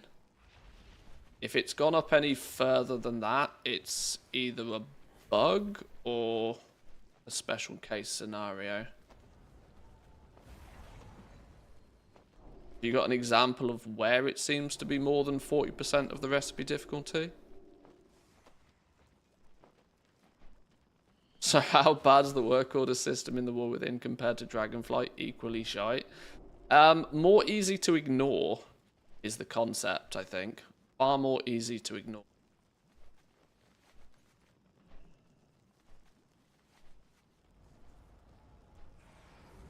One of the reasons why people felt forced into work orders was to fill the bar, to get their first time crafts, to get their knowledge. It's going to be much easier with the implementation of NPC work orders for you to ignore real work orders. Let's just call them NPC orders and real orders. Real orders from real people. You might be able to like practically ignore it unless you really want to. More so than you could in Dragonflight. They kind of made it so that you have no choice but to engage with them in Dragonflight. Which, as we know, historically, in this game, anytime they force something down your throat, a large amount of the player base will turn around and dislike it. Boom, there we go. Yes, and that now gives us our 40 to at least 45 path. 40 to, I'm going to assume 45 at this point. 5 times Pioneer. Pioneer's perfected.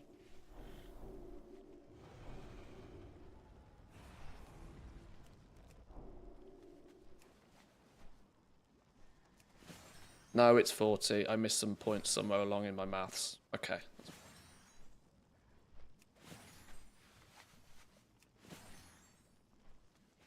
Exactly what you're saying, I agree with. When WoW first started out, it made sense to have it be the way that it... Time and technology has changed substantially. Either way, you make valid points for the arguments from traditional and progressive gaming perspective. Yeah, I don't, like I said, it does feel a little out of date, a little old fashioned for you to be restricted to only 2 professions these days. But I don't think it's a big enough a problem for them to really do anything about it. Because it would actually be quite a substantial change, I think. I can't even begin to understand just how much spaghetti code probably sits behind the fact that we only have access to 2 professions, considering that's been in the game quite literally since vanilla. It would scare me if I probably truly knew the implications of changing it. I'm often led to believe that it's easy to say this is an easy change. It's much more difficult to actually change it.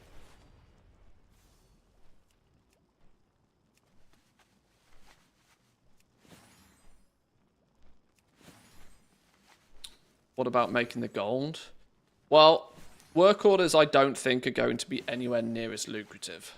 I think there will be a small blast for the first season where work orders are... You'll obviously get that first wave of players that clearly don't care about gold because they just buy it with tokens anyway. Or have so much of it already that they don't care. There's always that small initial flood of people, especially at the beginning of an expansion. That, you know, the same people who are buying 100k weapon enchants in 10.0. There's always those players that will pay whatever the hell they need to get the thing that they need. And the early work order, when the professions are new and limited knowledge points within each profession are available, you might be able to have more justification for charging for your work orders to make gear for people. They've simplified it from the mindset of a buyer in terms of the fact that there's none of this kind of like recraft it a random amount of times, wait for inspiration procs. All of that bullshit is out the way. The concept will be pretty simple, I think. Provide quality 3 materials and the crafter can guarantee what you want first time. Bish bash bosh. There'll be a touch of frustration in the fact that quality 3 materials are being artificially restricted. They're making quality 3 materials, intermediate materials, harder to craft, and they're making quality 3 gathered materials harder to gather. So they're kind of increasing the scarcity of those top quality materials at the same time as also enforcing the need for them. That adds some value into the early season work orders. Yet, by the time 11.1 turns around, it will be a different game again. We'll be back. We've now had one full expansion of seeing how this plays out. And the reality is that if you want to make gold from work orders, you do it in 10.0. Sorry, 11.0. By 11.1, there'll be enough knowledge points about. There'll be enough materials knocking about that, and players will start finding that they have spare concentration that they're just willing to throw about for any order they can get their hands on. Meaning that the likelihood of making much gold via work orders past like season 1, unless Blizzard have significant changes to come, which this time round I am absolutely not going to assume is a thing.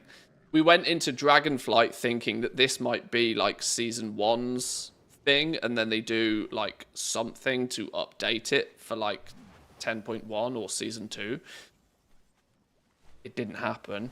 So I'm going to assume history will repeat itself in that regard. Meaning, yeah, work orders, you can make some gold season 1. From season 2 onwards, I don't think you'll make much via work orders.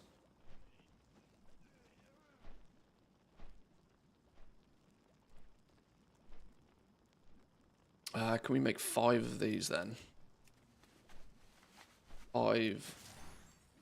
Did I write gloves last time? I meant to write hood, didn't I? 3, 4,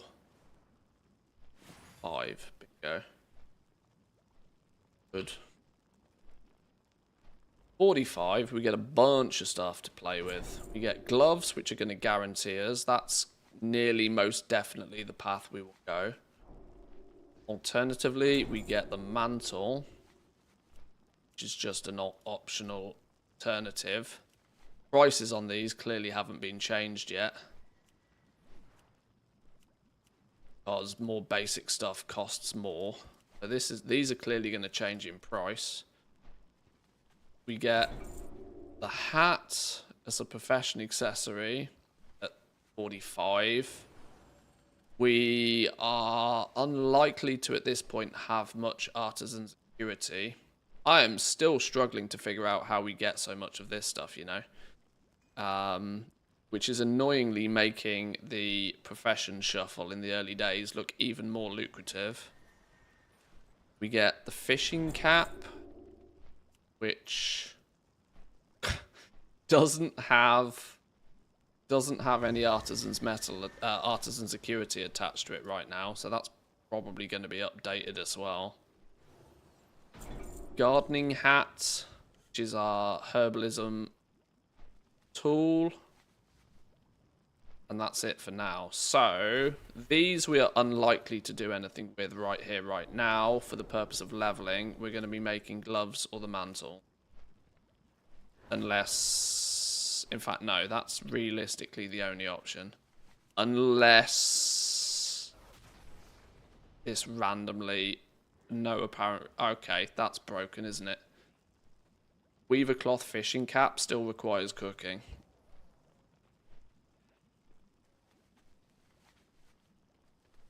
Fishing cap requires cooking to equip.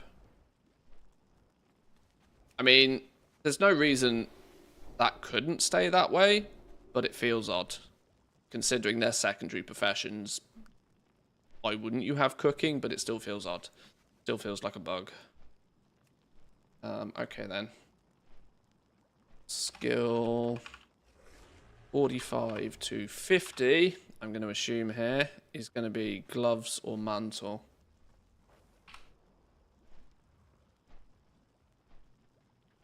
We will keep our eyes out.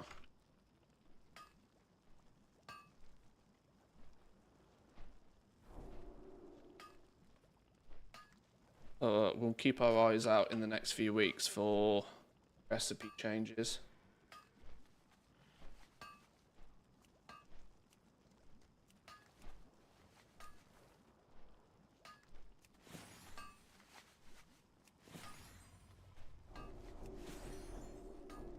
Soul's latest video shows that you get the acuity in the mail as a reward. How much exactly, though? Who knows? Oh, for the NPC work orders. Oh, okay. Yeah, somebody was saying you get the recipes in the mail, so maybe you get the artisan acuity there as well. Test that in a little bit more. I'm trying to simulate the early leveling of a profession and trying to find when these NPC work orders, like, kick in as, like, something that could be useful. If there's like, because they're going to be useful soon as you get choked on something to craft, right? Now, for leveling, you should, by the looks of things, be able to get relatively comfortably to at least skill 60. Just by playing with trainer stuff and assuming that you can get your hands on enough basic materials.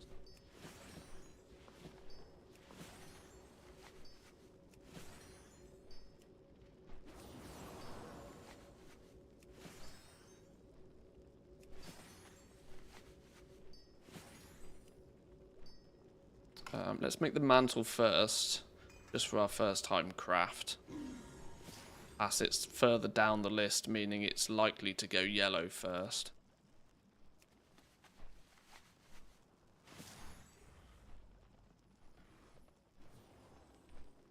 Now we're making the end game gear that all seemingly...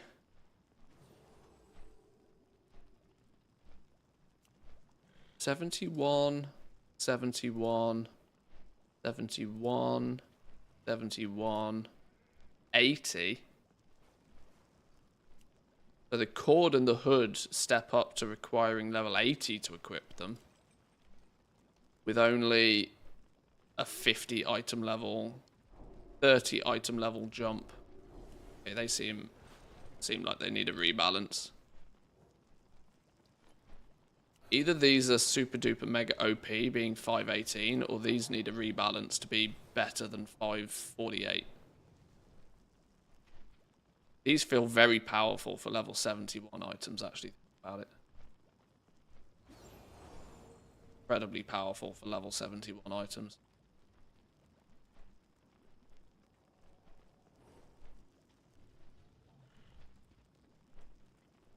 Let me think about this for a minute. We're stepping. No, these just feel weak for level 80s, don't they? This feels weak for level 80. Or does it? I'm trying to remember. In retail right now, we're 500 to 520, aren't we? Retail. Which should get you up to about level 76 before you start... 76 to 78 before you start seeing upgrades, meaning you should, in theory, ding level 80 at like 540. Okay, yeah, these feel pretty weak sauce. Pretty weak sauce for level 80 crafted gear.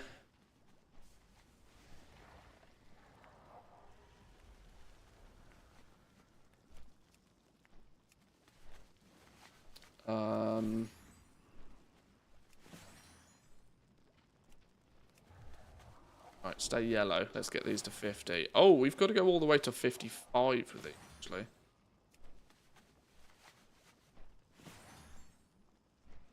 Okay, so 50 seems to present a bit of a choke point again.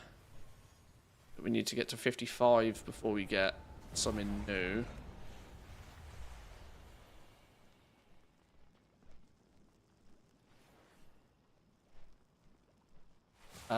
Do we have a more genuine Inscription build yet? Not sure. Haven't looked at Inscription yet. The fishing gear doesn't cost metal in Dragonflight either. A lot of it doesn't. A lot of it doesn't. But they have a bit of a philosophy change by the looks of things. That even the basic tier of tools is using Artisan's Acuity this time round. The fishing cap is the only one I've spotted so far that does, or the only one that doesn't, that I think probably should.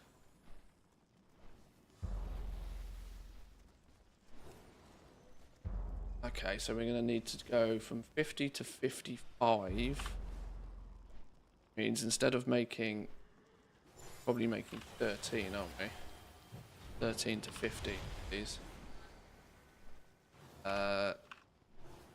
Recipe yellow. Recipe goes yellow at skill 50. Might need to craft a few.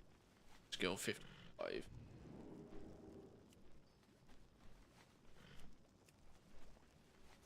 And I'm basically out of weaver cloth again. Oh, hang on. No, wait. We've learnt new shit. Oh, okay. That's a big fat stinky lie because we can learn the legs. Okay. Undo, reverse. Reverse.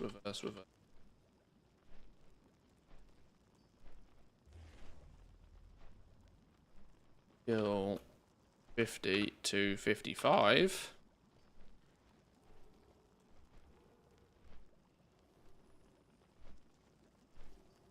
Likely to be 5 times Pioneer's Perfected Legging.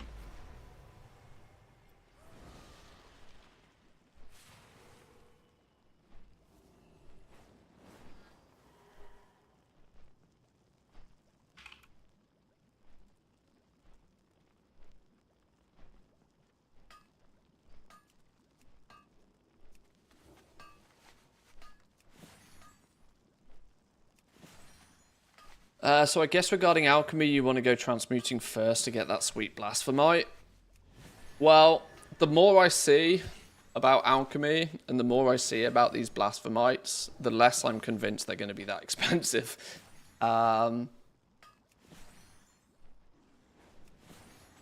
Mostly because each and every time we get a new build, they seem to tweak and tune it in a little bit of a different way. How it ends up by the time the game goes live, no. It's maybe best to make our final conclusion a little bit closer to the launch. once we get a couple of weeks where they seemingly don't make any changes to it, that's where we can maybe start to assume that it might be finished. But at the moment, it seems like they're tuning it so Blasphemites are not going to be that chaotically difficult to make.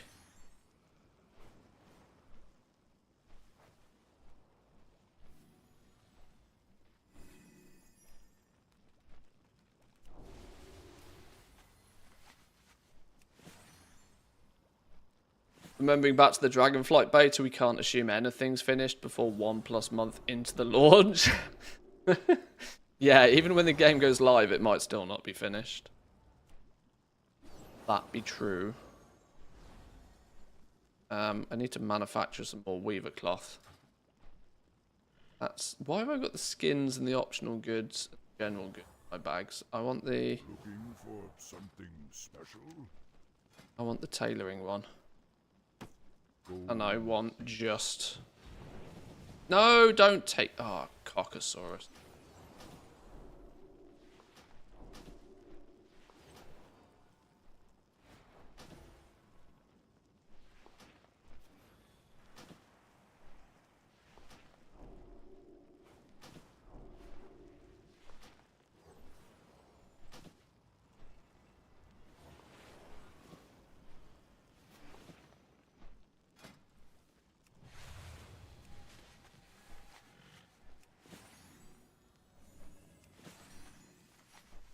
Greetings, traveler.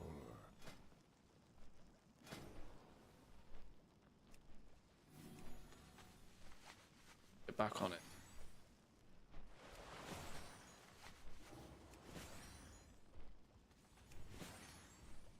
One concentration on a transmute took 426 of it instead of the 143 that it said. Yeah, I don't know. They seem to have got a number wrong somewhere. There's been lots of concentration crafts that have consumed way more or way less than they claim. I don't know what they did with the numbers somewhere, but they've changed something and they've broken something else. I spotted that a few times last week. The best thing we can do is proactively put in a bug report anytime we see one of those in the hope that it gets changed and fixed before it goes live. But that's quite a jump from 143 up to 426. Are those exact numbers? Is that a multiple? That sounds like a multiple of 3. Is 143 times 3 426? 4, 8, 12. That sounds borderline a multiple of 3.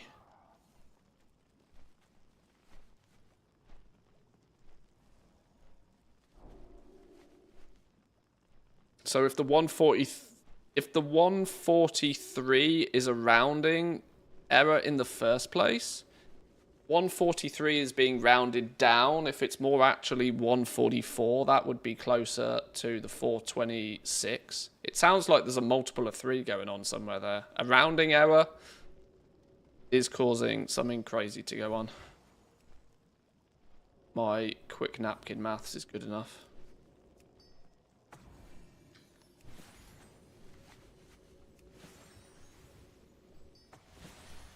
142.66 multiplied by 3 is exactly 426. Yeah, that's probably what's happening. It's probably being... yeah, there we go. It's being rounded up to 143. But for some reason, it's using triple the amount.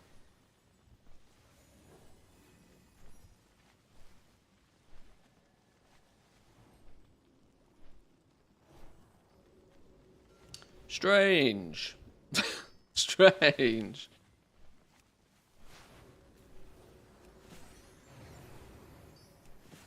Imagine that on launch, you lose a day's worth of concentration. Won't be fun. Said from the word go with this concentration business. Balance is going to be critical. And it scares me that there were going to be so many bugs in it, because professions are clearly not at the forefront of their priority list anymore.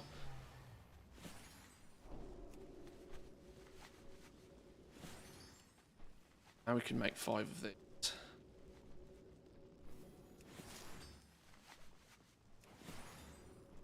Two, 3, 4, 5. Everything is expected. Beautiful.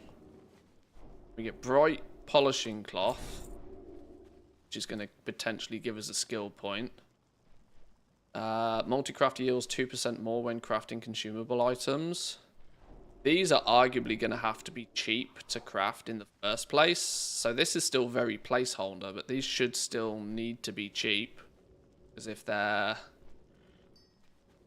too expensive, they counteract the multi-craft that they yield, making them DOA.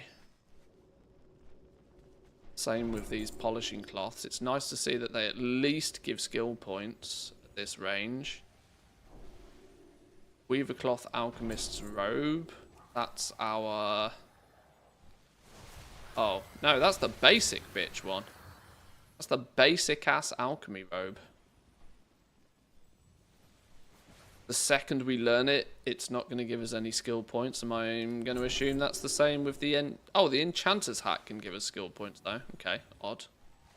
Interesting choice. Okay, well, we're likely to switch out to make a few polishing cloths here for 5 points. Unless significant changes happen to materials. Heal 55 to 60. Let's assume 5 times polishing cloth.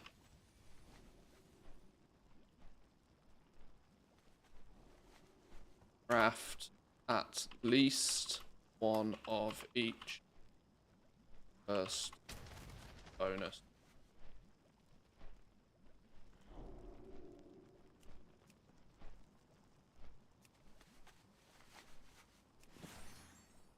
It looks like 60 to 75 might end up then being like our first bit of a bottleneck. These might get us to 65, maybe to 70. Then you might start looking at needing work orders to get to 75 and obviously further than.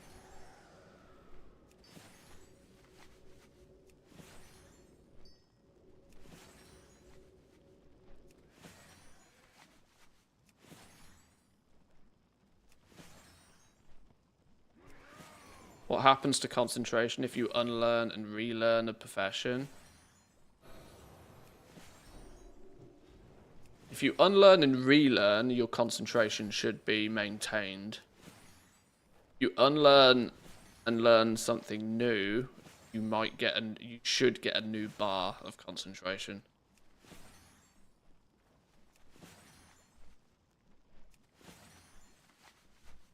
But before Goblin Brain thinks about shuffling professions multiple times, the cost of leveling them up in the first place is definitely going to be way more than the value you'll be able to extract from concentration. I hope the shuffling dies, to be honest. There's early suspicions that shuffling is not only it's definitely not dead, and worryingly I feel it could even be more lucrative than it was in Dragonflight, or early sources of artisans' acuity, sadly.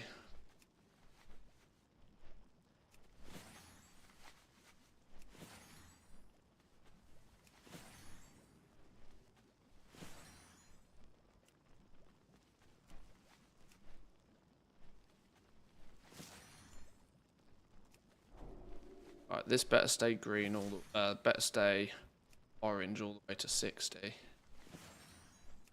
It does, nice. Then it goes yellow. What else at this point would be Weaver Cloth Embroidery Thread. Gain 10 multi-craft when crafting consumable item. How's that different to the bright polishing cloth? Hang on. You gain 10 multi-craft when crafting consumables. Multi-crafter yields 2% more.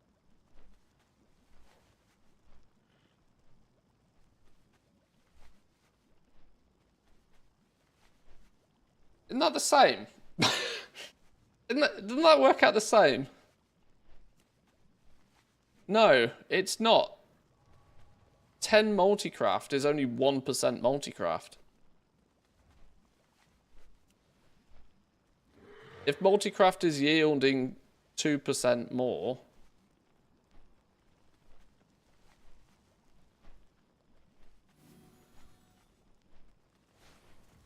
isn't that the same way of... Okay.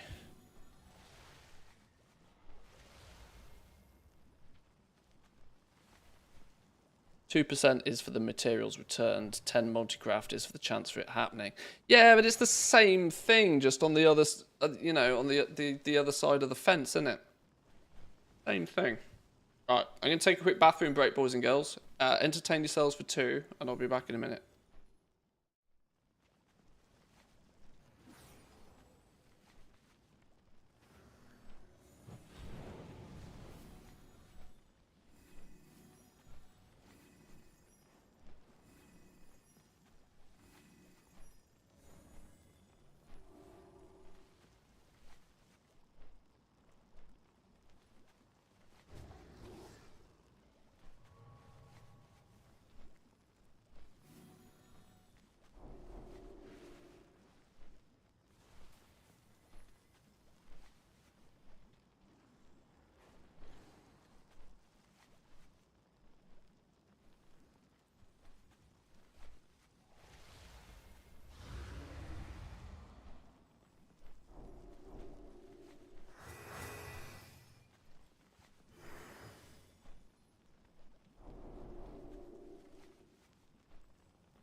Okay.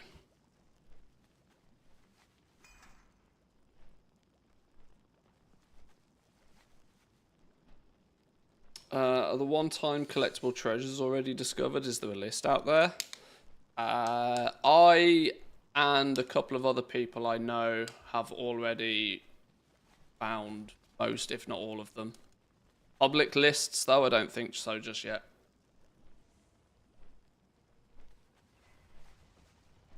I've been pretty diligent with the treasures, noting down exactly where everyone is that I find.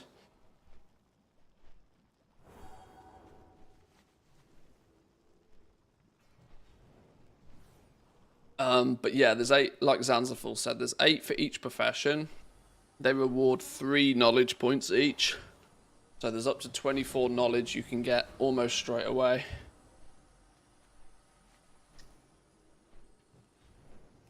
Right, where did we get to? Skill 60.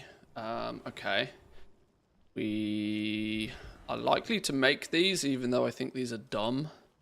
As there's nothing really else. Any of the profession stuff is going to be more expensive to craft than it's worth in terms of, like, straight skill up here.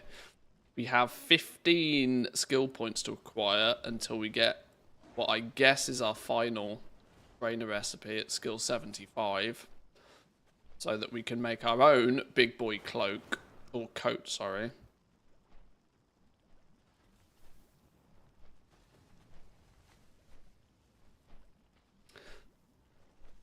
Uh, 24 times 5 artisan security as well.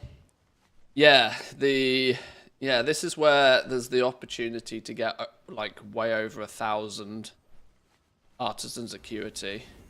Technically day one, if you wanted to, without any significant cost other than knowledge and time.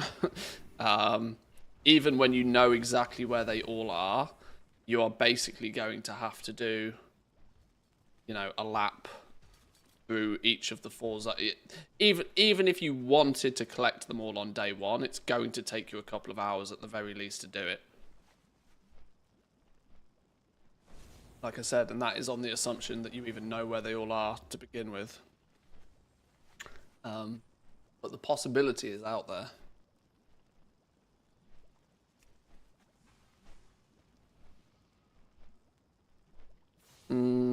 Tailoring has 4 spectries as well, doesn't it? So we kind of need to get to skill 75 to unlock 3 of them anyway.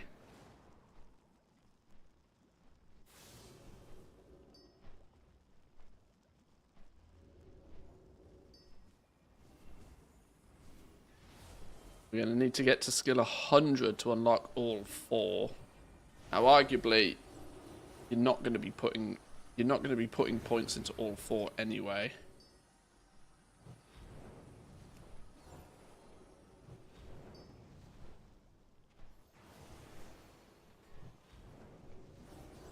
So maybe we do just craft up a bunch of these. Theory here. Still 60.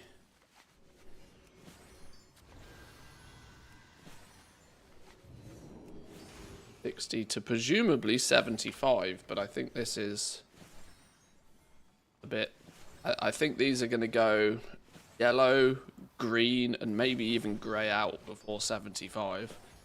I weirdly think that they might cut you short on being able to get this as an incentive for you to go and do some crafting to at least get to 75 to get the last. I mean, that's gross if they do it that way, but I'm already suspecting it might be.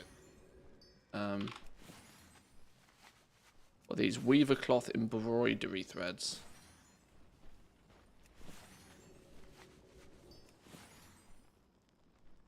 Embroidery. How do you spell that? No. Why? Out.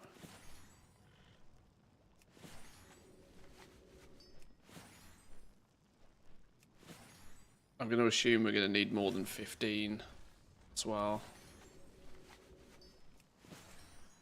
There's nothing really else on our list that's going to give us skill points unless we start speccing in endgame gear crafting. I usually dislike telling people to spend points in a spec tree just for the purpose of getting something that might give easy skill points. That feels like a massive trap at the beginning of an expansion when knowledge points are rare. Delves from a heavy trunk. Wow, okay. Rashanan in the Nurubar Palace.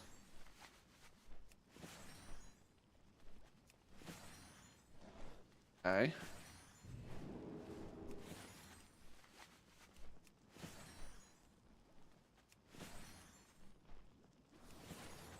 Quality cloth, additional embroidery. not going to really want to spec into that unless you have to. Tailor's coat we get soon. These are going to be too expensive for you to craft them, nor do they really guarantee you skill points. But yeah, tailoring's in another weird situation where even if you get to 75, your only way to get to 100 is by crafting gear for people, presumably. Unless these somehow magically give you skill points all the way to 100. 630 recipe difficulty? Shit the bed.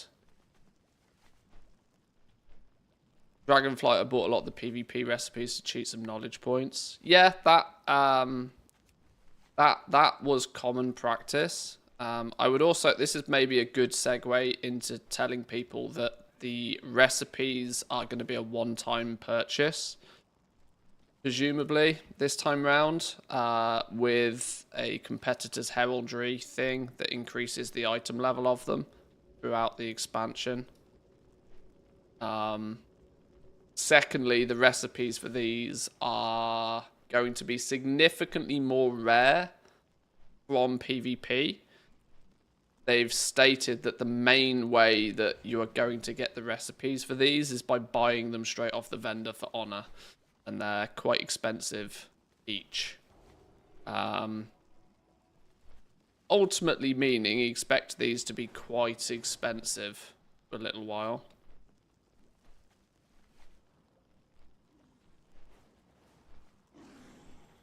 But you are unlikely to be purchasing them multiple times. Is what they've claimed, at least. See how that works out, shall we?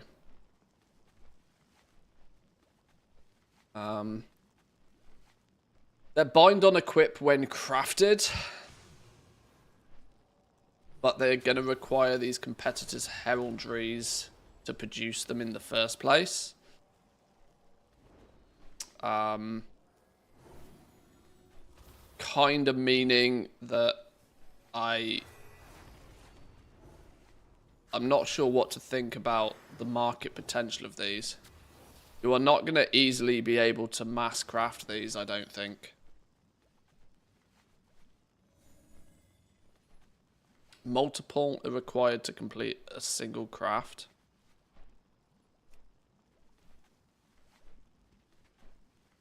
Yeah, I'm not sure how these are going to work. If you want the higher item level versions, it's going to be work orders. Yeah, you're likely to either need to be able to craft it yourself or put a work order in for it. Or I wonder if buying the basic one can then be I wonder if buying the basic one could then potentially be re-crafted with a higher tier competitor's heraldry on it. Not sure. Not sure.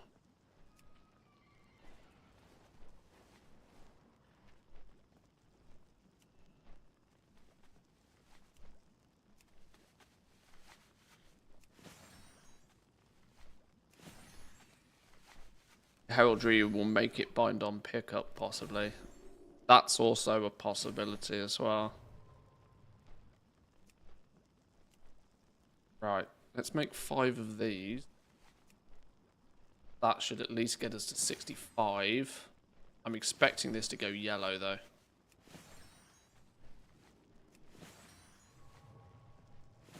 Yeah. Okay.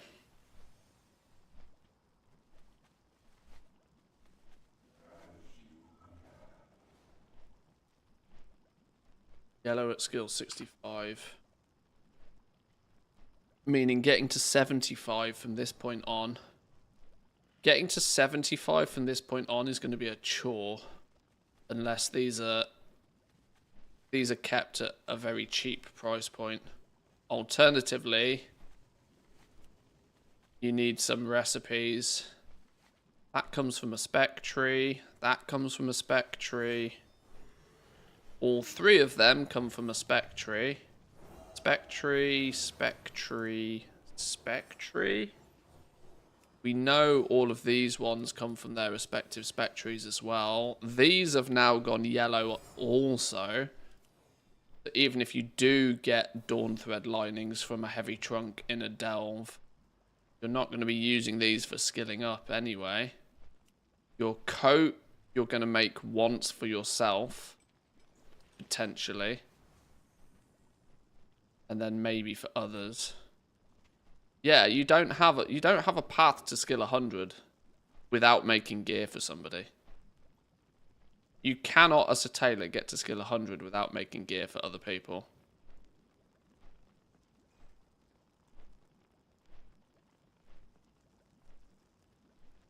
So that you're back in the world of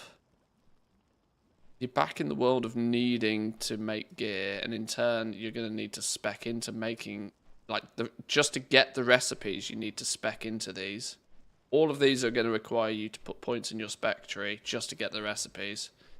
Which means if you spec in a direction that isn't specifically here, let's say you try and become even better at unraveling or something, say, you're going to get hard capped with your skill up here, I think. Which is, you might have to hope that you can make tailor's coats for plenty of people. Ouch. Not sure I'm a fan of that concept, but let's see what happens when we get a few more of these under our belt.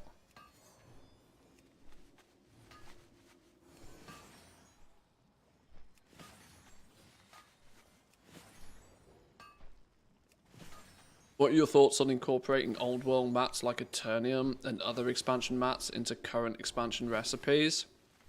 In retail, it's never going to happen. Conceptually, I think it's a cool idea. But in retail, it will never happen.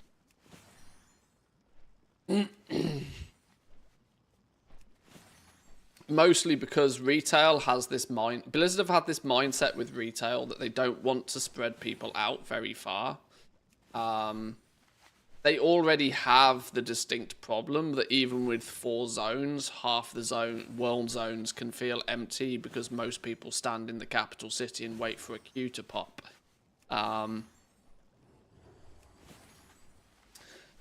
Historically, they've always wanted to keep people, most part, in whatever the current expansion is. And if they make old stuff more relevant, they only... what's the word? They water down population of every zone. Which is kind of against one of their major design philosophies, I think. Classic obviously went all the way till, I want to say, Warlords of Draenor, where I think you had to level aggressively through each profession. I think we were at like skill 600 or something by the time we were in Warlords of Draenor, and you had to level through everything prior to it to get to that point. Which was okay when it was like 4 or 5 expansions. But by the time it got to Warlords of Draenor, even then, it was kind of gross. And so since that point, they've basically gone with the theory that we move to a new expansion, and 95% of everything past expansion goes in the bin.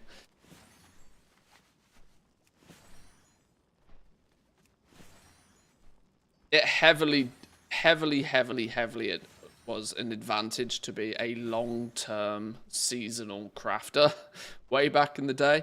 Partly one of the reasons why it is seemingly so difficult to make gold with professions these days is because everybody gets a brand new reset on their profession, like every expansion.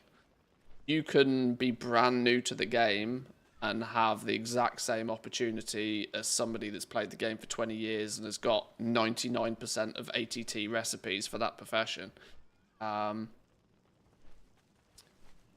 Those like hard resets at the beginning of every expansion means that it, you know, this is why players nowadays have to be so quick and so proactive, and why you can make a lot of gold in like season 1, but then it drops off really quickly. many other variables go into it, such as, you know, your region-wide auction house and the likes, but even still.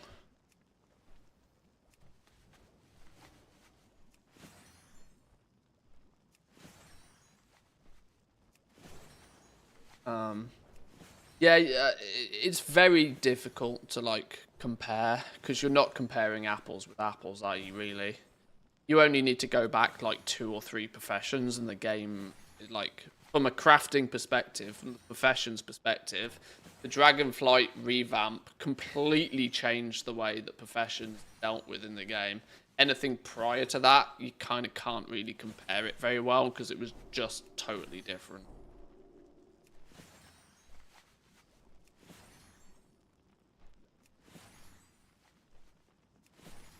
I'm most definitely sick of unraveling weaver cloth, though, at this point. The amount of weaver cloth that is needed to make these bolts needs drastically changing.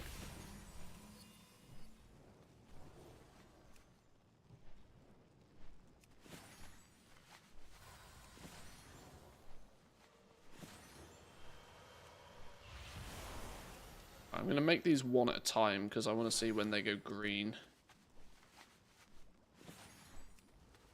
They could go green at 68. No, they've stayed yellow. That means they're likely to go green at 70 instead. 9 giggity. Yeah, green at 70. That means these last 5 points to get this are currently disgusting. We have now lost the ability to gain any skill points off Dawn Thread in any variation. We do not get our coat yet until we hit skill 75. And the only other way to gain skill points is either to have spec'd into crafting gear for people, or to mass produce these, assuming they're cheap enough to mass produce them. Now, arguably, a weaver cloth embroidery thread doesn't offer that significant of a gain for players for it to be expensive. If these end up being expensive to make, then they're just dead on arrival. Nobody's going to use them. So at least there's the hope that these may still be cheap to make. Meaning if you do have to mass produce them to hit 75, it's not the end of the world.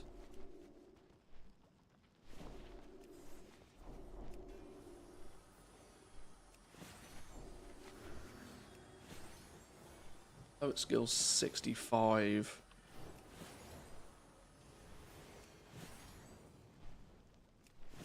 $70. Arguably meaning you're going to have to produce way more claimed quantity. Probably 20 to 25. By the time you've accounted for the yellow and the green.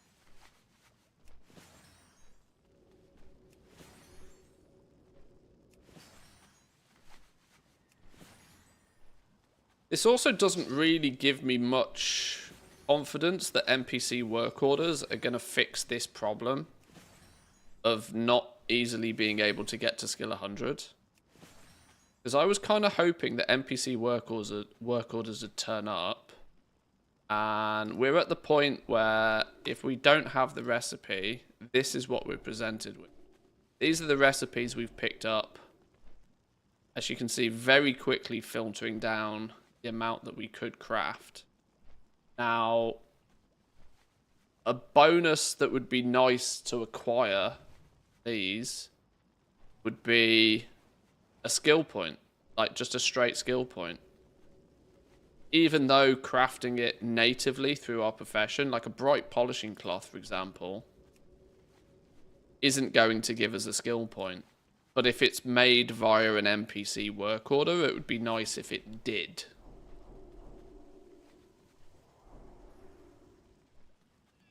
This was something I was kind of hoping NPC work orders would do.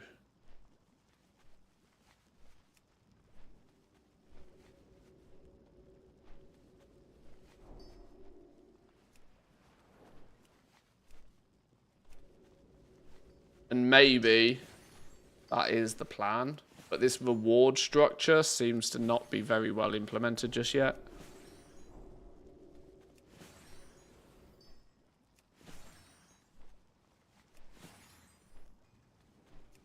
Do you have to make completely new profession equipment? Yes. Dragonflight profession equipment will only benefit Dragonflight crafts. So where you see the like plus Kazalgar herbalism skill, plus Kazalgar tailoring skill. Now, there is the question about the multi-craft and the ingenuity, which I haven't strictly tested. You know, the secondary stats on them. Are Dragonflight secondary stats still going to give you some benefit? That I haven't physically tested, but I'm going to assume not. I need to copy over some... I need to test this on the leveling realms, not these fake realms. But I'm going to assume the bonuses do not follow over, even like the crafting secondary stats. The skill definitely doesn't, though. That we already know.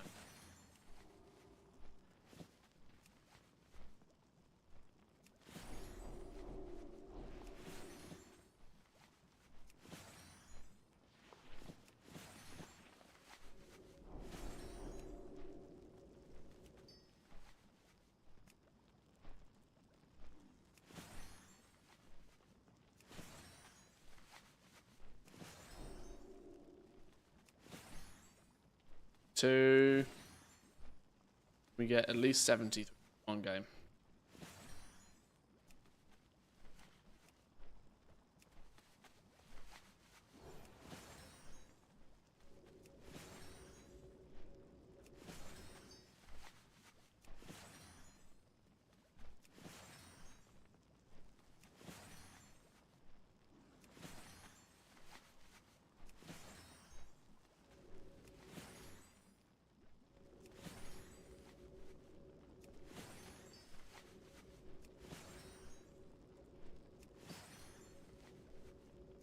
Even with this dodgy quantity of weaver cloth being consumed every time, we've still gone through nearly 2 stacks. Which, if this was actually fixed to work properly, would be closer to probably 4 stacks. Leading me to believe that this number of 50 to make a single bolt needs massively adjusting. It's gross.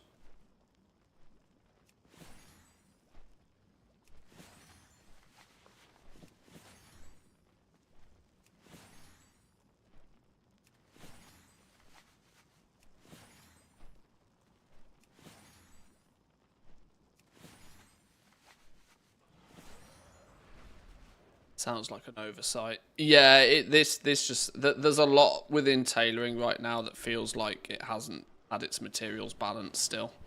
Let's not forget that tailoring is only really even properly testable now in this last build. So in a testable state is very different to it being balanced and finished.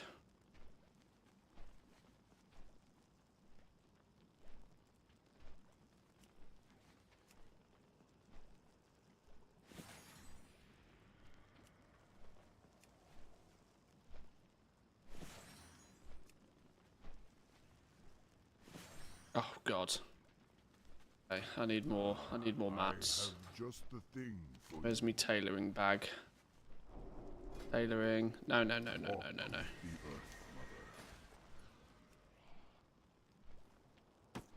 I have to buy this one. Oh, I can just take the weaver cloth from it. Oh, that's better. Eat that.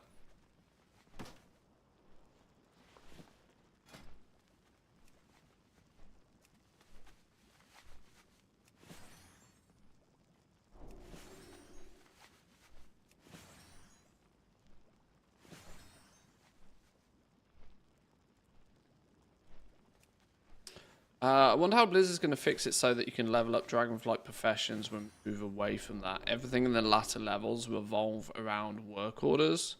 by players, and there won't be any players around for that.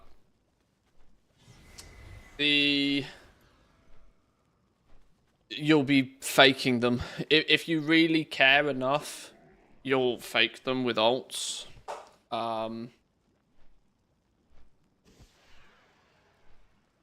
Just like what most of us did throughout most of Dragonflight anyway. And more importantly than anything, I just don't think they care. I don't think they have any intention of changing anything with Dragonflight. Like, it's going to be so far down the list of, like, priority. The chances are... I can't use that. Chances are they'll just leave it. And players will figure it out.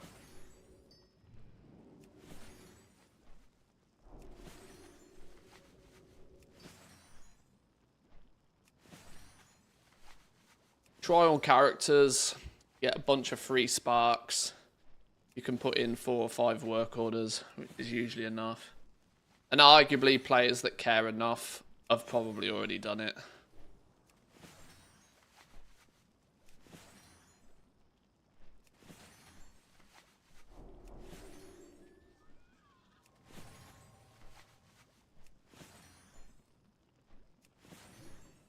I for quite some time also worried about what crafting might look like once we leave Dragonflight, because, you know, there is still some small market for, like, really old BOEs that were craftable. One of my arguments for them not making everything bind on pickup was that, well, you know, the very second we leave Dragonflight, you're just not going to be able to get those appearances without some serious effort, which is going to feel weird. But I still don't think that means they're going to do anything about it.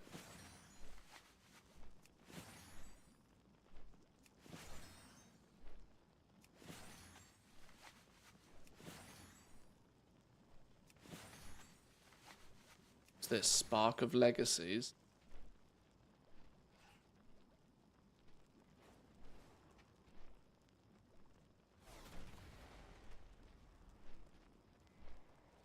Usable with many equipment recipes prior to the current expansion.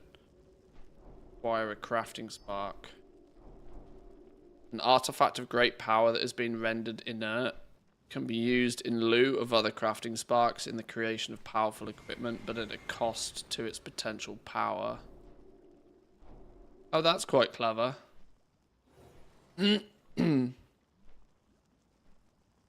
So this is potentially even going to be like a vendor reagent. A vendor reagent that might just straight up turn it into a cosmetic.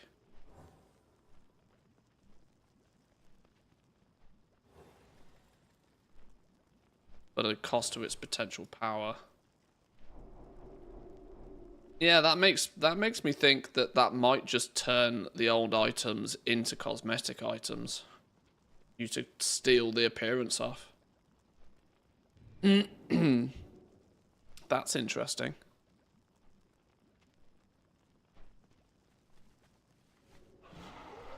When was this added?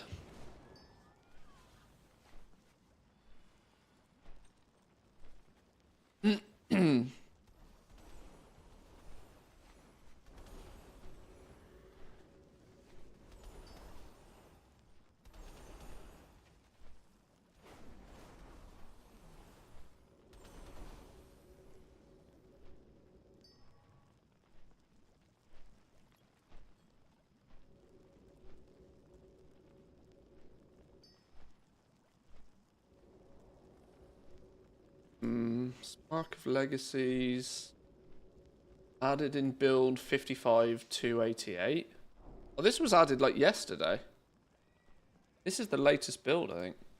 55-288. Is that the latest build?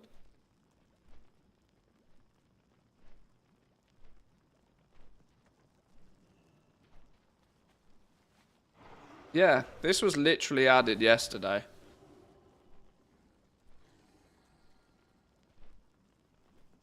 That might be worth trying to hunt down. Figure out what the hell this does. Following property spell description.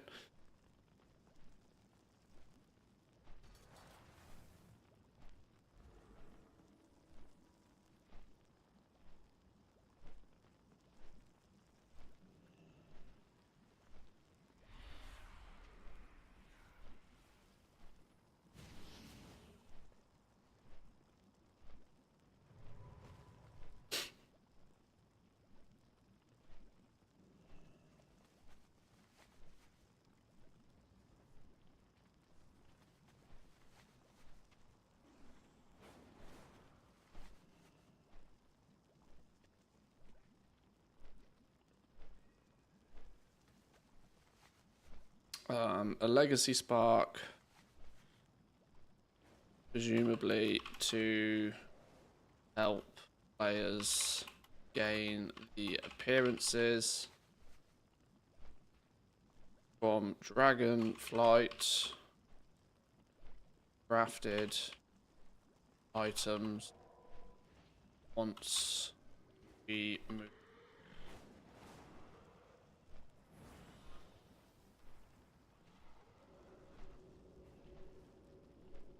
On. Do this, which build a legacy spark, presumably to help players gain the appearances from dragonflight crafted items. On.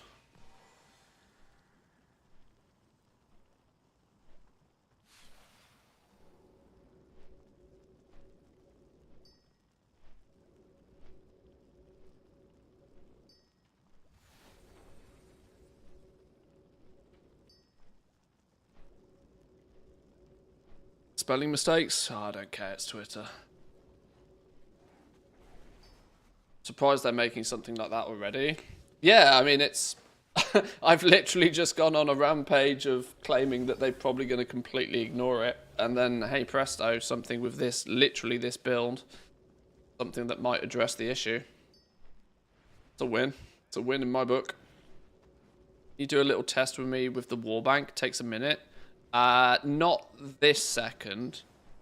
I don't want to get too distracted this second, but we can do some warband testing.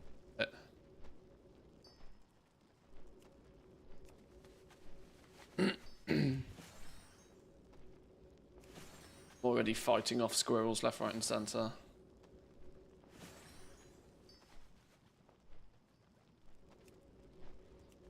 Need this to get to 75. 73, that's a good start. 74, that's a better start. Oh, never lucky. What brings you here?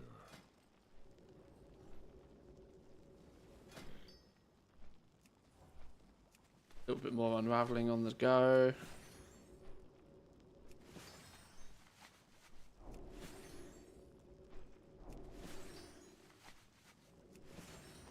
Keeps dragonflight materials sort of relevant. It depends on what the outcome is of that. We'll try and find one of them. We'll try and hunt it down. Maybe if we jump on the leveling servers, maybe we can get into Valdraken or something and go and have a look for one. Try and figure out if it's been put on a vendor or something somewhere that we can just buy it and then see how it works. If it makes them into BOE cosmetics, that is the biggest win.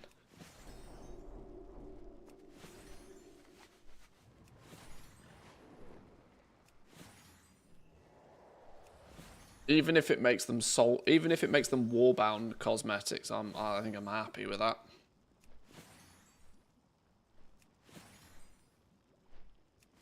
Need to find them, figure out how they work.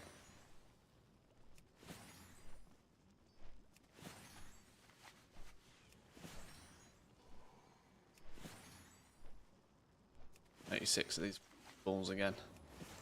I probably should have, once I realised that this number was bugged, just bought these off the vendor. Testing, but...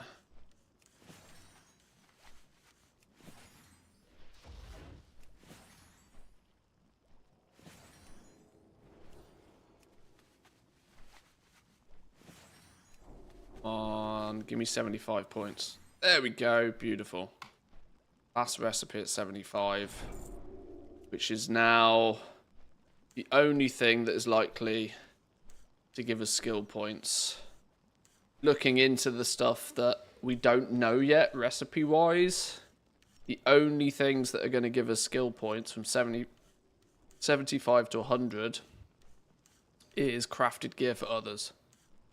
There's no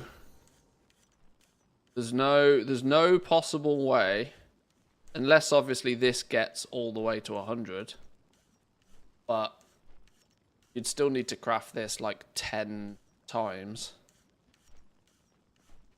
for others. You're going to have to, if you want to get to 100 skill in tailoring, you're going to have to spec somewhere into making gear for others.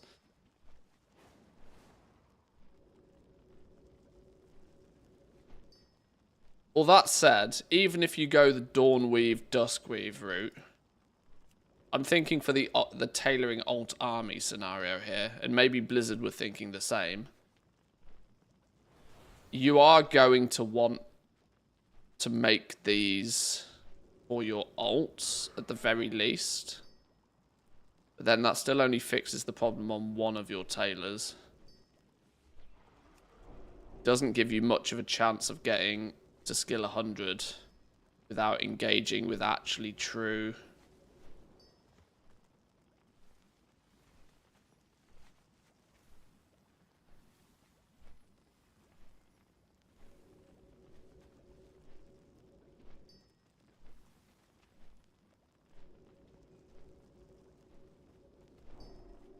your unlearned got recipes for the bolts. Yeah, but these don't give skill points. This is the point, right? There's no skill on these. Even if you unlock the recipes for these, they're not going to give you skill past 75.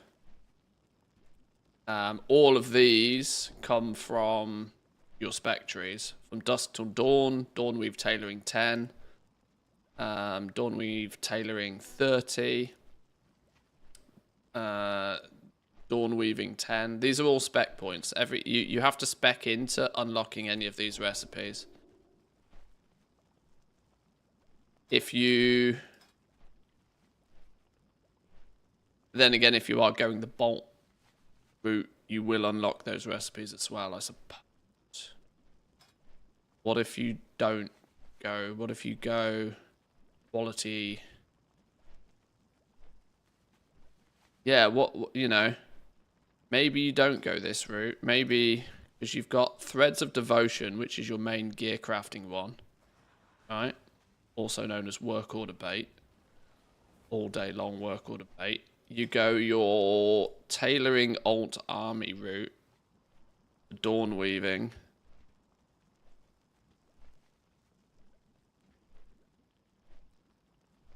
Dawnweave reagent bag.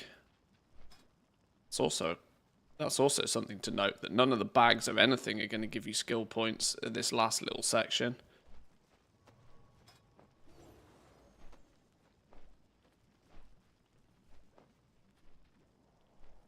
Dawnweave tailoring.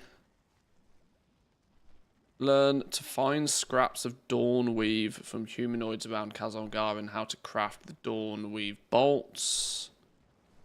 Grips of the Woven Dawn. So you need to get to at least here in the dawn till dusk route to get something that you can then hope to all hell you can craft for other people. Grips of the Woven Dawn.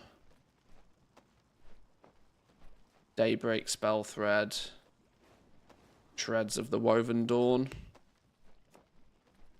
So if you go the alt army bolt crafting route, you'll get some recipes. If you go quality fabric route, which is improve in the more specialized aspects of tailoring, including the creation of various reagents and specialty items, getting +1 skill per point in this spec. This is the have some ingenuity node. Cloth from humanoids will sometimes drop at quality 2. Learn to craft the severed satchel and use finishing reagents to improve your specialty item crafts. Cloth from humanoids will sometimes drop at quality 3. That's big. Watching from Australia. Just wondering if I or anybody else might have tested work orders across realms. E.g., will I need my leatherworker on the same realm as my leather-wearing toons, or do items become warbound when crafted? The only thing we know so far is that guild orders are likely to be cross-realm. We don't know any further than that. Regular personal orders, public orders, probably not. If the two players happen to be in the same guild and you put a guild order in, though, it should be fine. But no, I haven't strictly tested.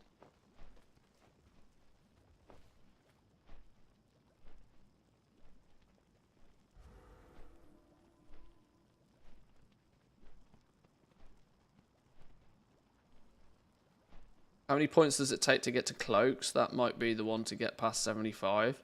Well, yeah, the reality is if you don't spec into making some sort of gear or bolt, if you don't go threads of devotion and you don't go from dawn until dusk, if you choose to put your spec points early days into quality fabric, which is going to be a popular one for people out there farming, because it means your cloth can drop at quality 3.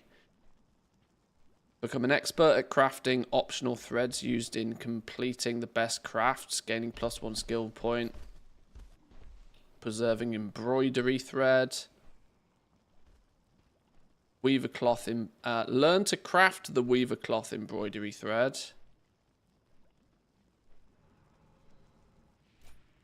Spell thread route. Weaver cloth spell threads. Yeah, if you don't spec in some way, shape or form into making gear for others, if you go the more passive region-wide auction house spell thready type route with tailoring, you're just cucked. You are going to have a hard time. Where's the node in here that gives you...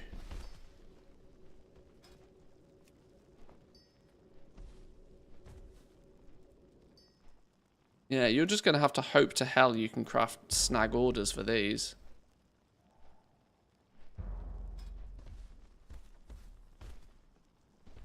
Filter out. Show unlearnt.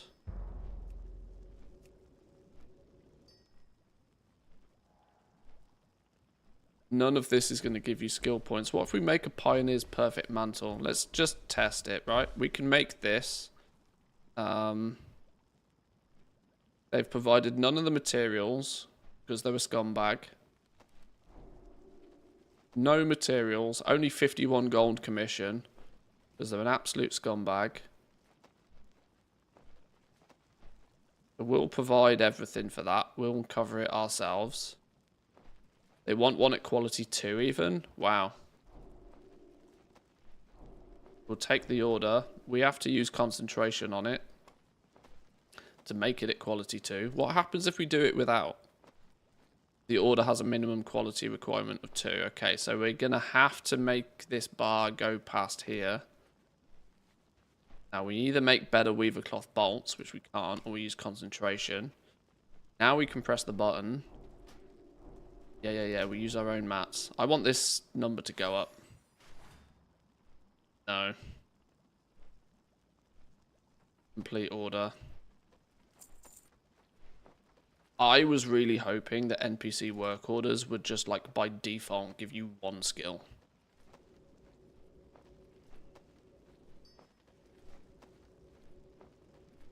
Just as some way to slowly but surely trickle you forward.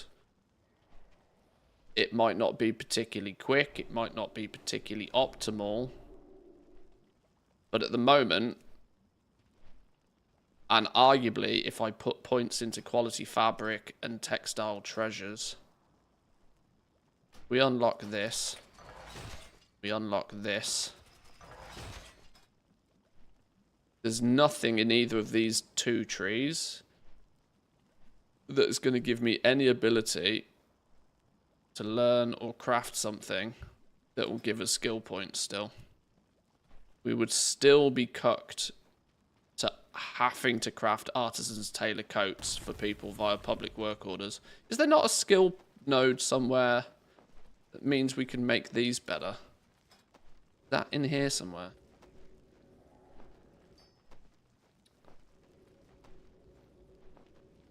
Is there not a skill node that gives you...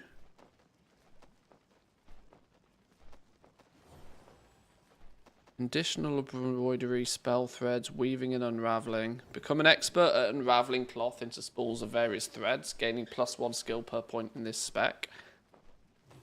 This is the Zanzafall path.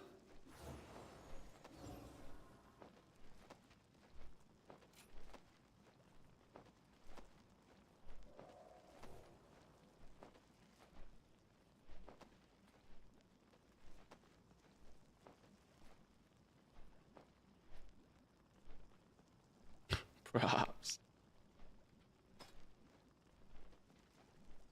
Multicraft, ingenuity, resourcefulness.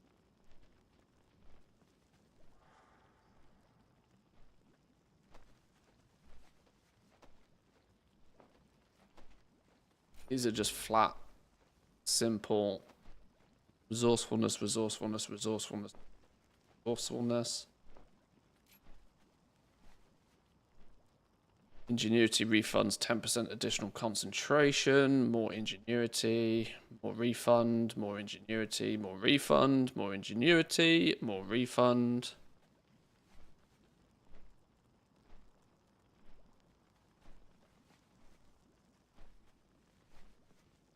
Yeah, I can definitely see there being a route with tailoring where you just get hard stuck again, which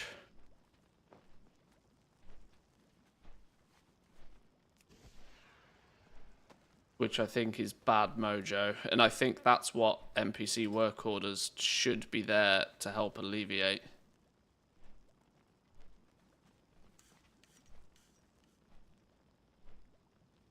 You just have to get maybe really lucky that you get that you can either find somebody, because how do you go about making this thing at higher quality? How the flippin' hell are you meant to get to 500 difficulty? You're just going to have to hope to hell for public orders again. Unless we've already found out. If public orders require people to provide all of the materials, that might... we go... coat. Artisan's tailoring coat. You must provide this reagent. You must provide this reagent.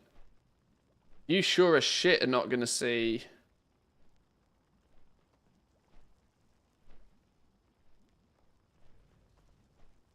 You are never going to see personal orders on these. How is the public orders with only some materials, though? Current listings, some. Alone light your path.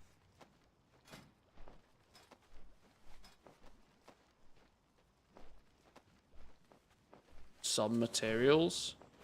How have they placed an order with only some of the materials?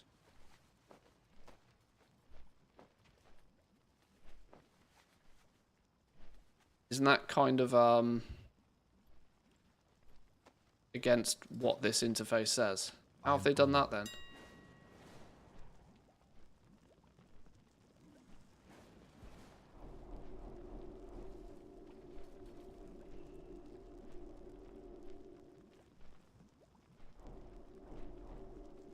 Crafting order creation failed. Please try again later. How's that happen then?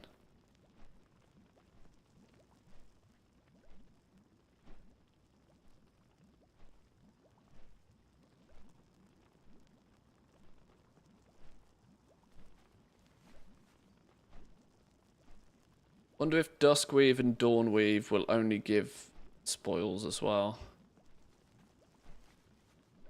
Maybe it's bugged and the materials are provided, but you can't see it. Yeah, it's hard. It's hard to tell.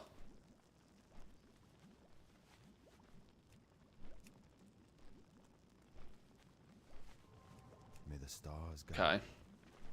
Well, I'm equally very much in the mindset of that tailoring is still... tailoring is still early days. I think there's a lot to change there. My initial feedback is still very true to that. If you do not spec into crafting gear for other people, you are just dumb out of luck with getting skill 100. Let's say you want to go the route of unraveling higher quality shit to get better results over here for people to make better spell spools and that sort of stuff. Let's say you're going the commodity crafting route. You choose to go the commodity crafting route, you are just busted. You ain't going nowhere. You're going to have to somehow magically find 25 artisans tailor coat public orders somehow. Or get really lucky with NPC orders on this specific item. There needs to be something. Like your spell threads, for example. There needs to be one thing in each category.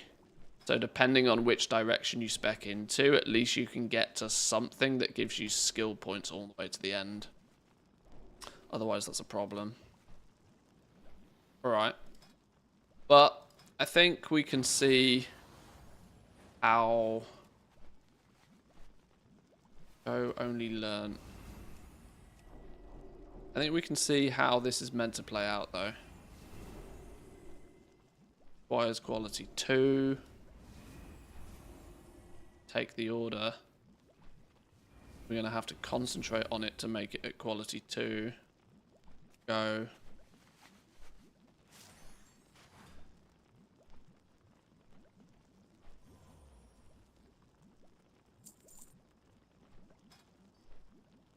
Yeah, didn't give us a skill point. That's what I'd really like to see. I would like to see every single NPC order completed, giving you 1 skill. That's what I think would be quite nice to see. That would give people a really slow and steady trickle way to get to the end, and it would mean that Blizzard wouldn't have to figure out too many different magical ways to get players to the top. Then NPC orders should be way lower, like 3 per week. Well, it doesn't already look like you're going to have huge amounts of options, right? If I filter out the shit that I don't know how to make in the first place, no, I'm not exactly flooded with NPC orders. And equally, even at this stage, I'm almost forced into using concentration to even film the ones that are there.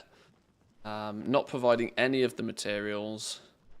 I can't even pick this up. You know, for stuff like this, there are going to be some NPC orders that you're just going to want to, like, practically ignore anyway.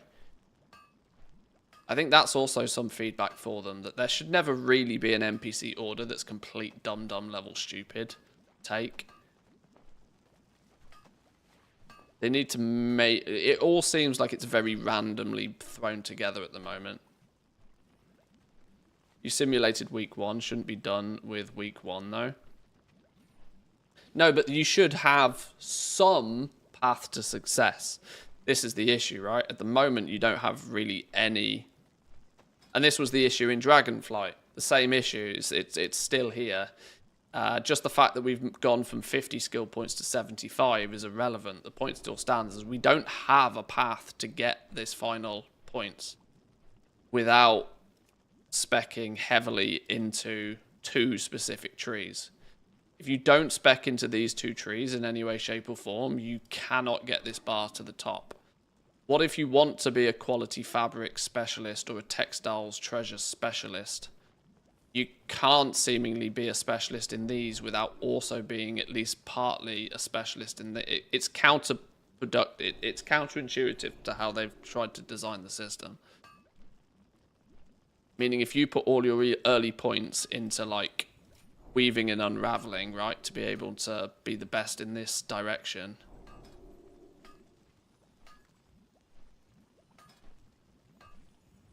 There's the...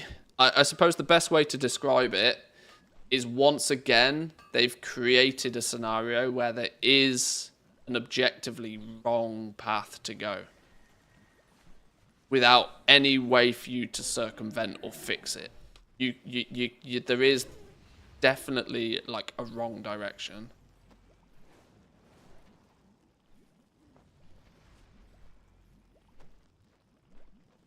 They should make, regardless to which way you specialize, they should make it so that there's at least a path to 100, even if it's slow. I'm not saying you should be able to zerg these last 25 points like instantly, but there should be some way to chip away at this. There should be more than one recipe that's like, oh yeah, if you don't craft this one item that is practically impossible to mass produce because of artisan security in the first place.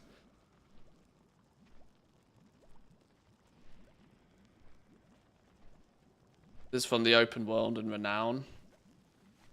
But look at the recipes, though. Look at the recipes. The only recipes at this point that will give you skill points are... all of these come from spectries. They come from the first two spectries. It's not about getting the recipe. It's the fact that the recipe isn't going to give you skill points regardless. The only thing that's not linked to these first two spectries is this one tailor's coat, which you might see limited success on.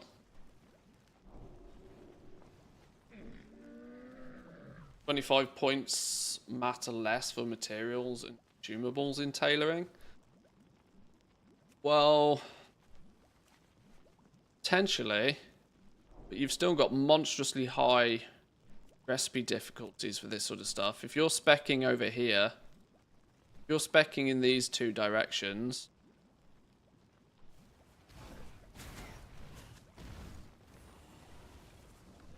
severed satchel. Where's the severed satchel? Where is the severed satchel?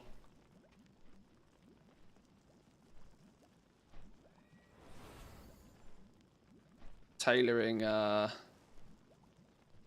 increase the yield of Kazangar unraveling by 1. Tailoring bags. Yeah, you can tell by these numbers here that there's still a lot of work with tailoring. But hopefully it means that Blizzard are aware of most of this. I can put these thoughts down in written form or video form, either way. Okay, I'm going to have to spend 10 minutes or so maybe faffing about making some slightly further notes. Let me put some pre-launch notes down.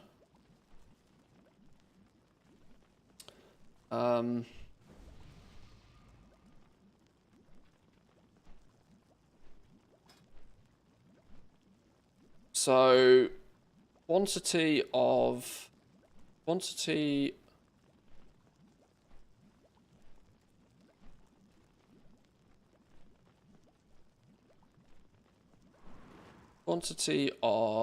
spools required make a bolt is outrageous. Cannot describe it better than that. 50 needs to be by at half.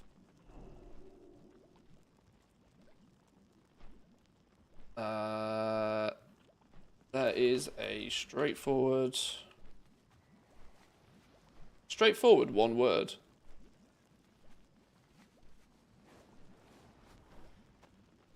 Straightforward one word? It is one word. That's probably the longest English word. How many letters is that?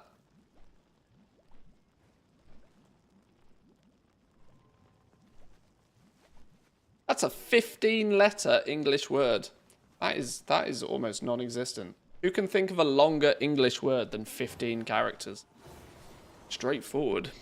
Big word. To skill 75. But unless spec crafting gear, or you are unlikely have a fun time pushing skill 100. Supercalifragilistic. I knew that was coming. Real word.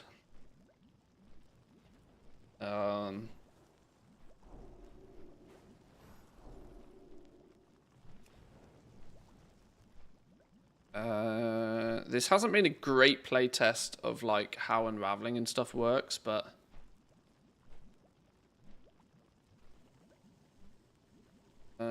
bags look cool. Bag crafting looks very cool. Do we have Kazalgar world vendors? Haha, well I know what world vendor that is. I know what world vendors these are. I found all of these.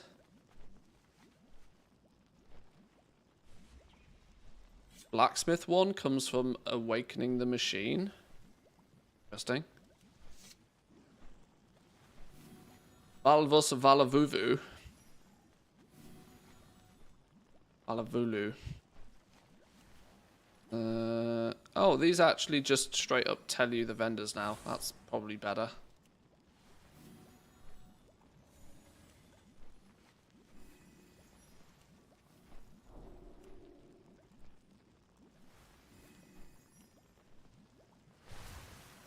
Yeah, Duskweave bag, 38 slots. That's better. That's better.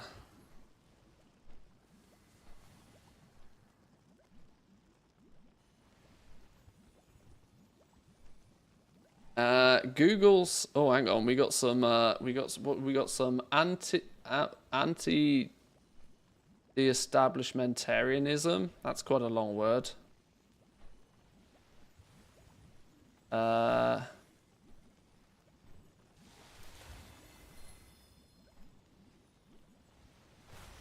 The monultramicroscopic ciliovolcanoscosis or something. Okay, that's 45 letters long. Oh, city names. That's clearly that flipping Welsh place, isn't it? That's a Welsh place.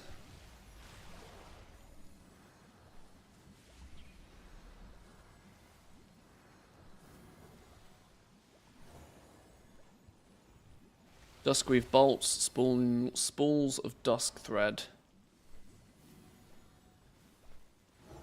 A shadow-infused thread created by unraveling duskweave scraps. Do we think this is some sort of maybe way for... Do we think this is a way to limit the Alt Army Tailor ability a touch? Because if they make it so that dusk thread or duskweave scraps, for example, duskweave scraps, correct me if I'm wrong, you have to spec into even seeing the damn things. Learn to find scraps of dawnweave, learn to find scraps of duskweave for humanoids around Kazalgar, and how to craft duskweave bolts. Does this in theory mean that you are going to have to play the game on said Tailor to get these duskweave scraps? And alternatively, if you're going the Alt Army route, where you log in to do your cooldowns, you can't then easily turn them into bags without additional expense of buying your spools of dusk thread. Or at least buying the duskweave scraps first off a tailor that does actually farm. Now I know there's the concept you farm it so it's free, but tailors could very easily choose to just not sell their scraps of duskweave for particularly much. I don't know how that works. Your alts, for example, are going to be hampered on price compared to a tailor that actually plays the game a little. Potentially. I know that's not strictly how material pricing works, but...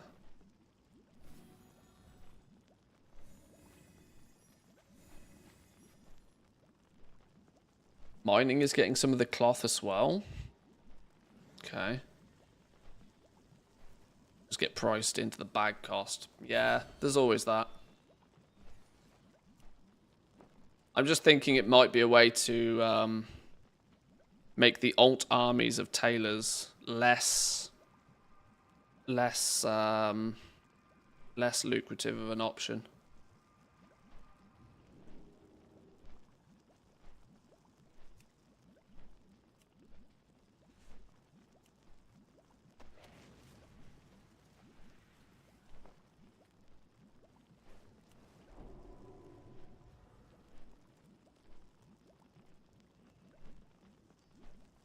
Is there an auction house in the main hub? Yeah. Dornogal, the main capital city, has an auction house. The Isle of Dawn, the first major city.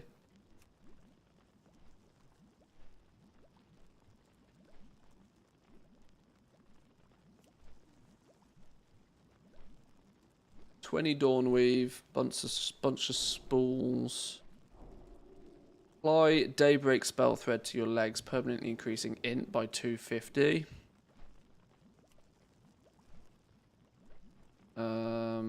Int by 250 and stamina. The difference with those. Oh, mana by 3%. One gives you mana by 3%, one gives you 300 stamina. Basic one just gives you less intellect. Okay. Spell threads seem pretty average again. Probably good seller's mind, especially if you can make them at top quality. How does quality affect these? 249, 3%. Oh, 295 and 4%. So presumably 350-ish and 5% for quality 3.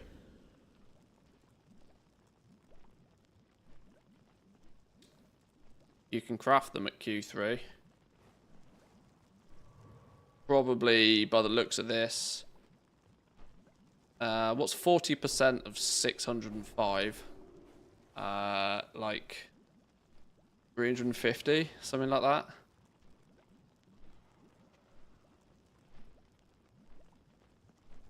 No, 250, sorry. 250 odd skill, 350 something. Yeah, you got a lot of work to do to make these at top quality. A lot of work to do.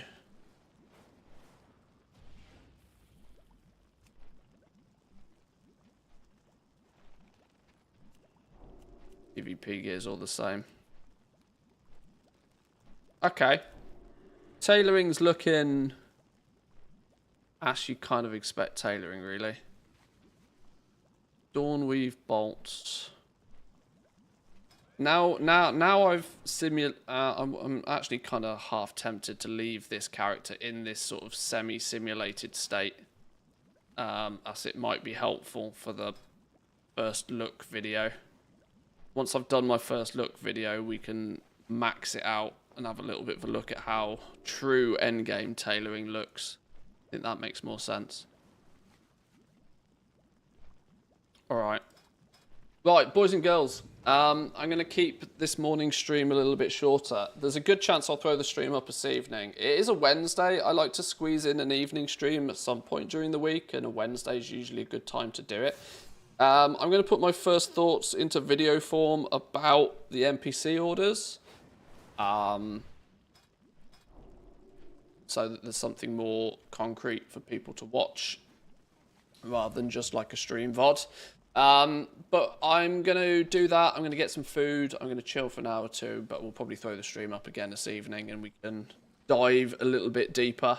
Maybe say hello to the evening crew. Enjoy the rest of your day. If I don't catch you later, have a good one. We'll be back tomorrow. Same time, same place as usual. We might look at Inscription tomorrow. It's one of the only major professions I haven't looked at yet. Which ones are we still missing? Still missing. Missing tailoring, we're missing inscription.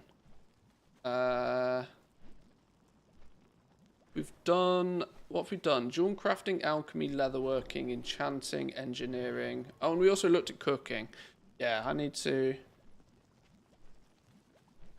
Yo, the like rate on the videos recently, girls, has been astounding. Very much. For anybody that hits that like button over on Team YouTube.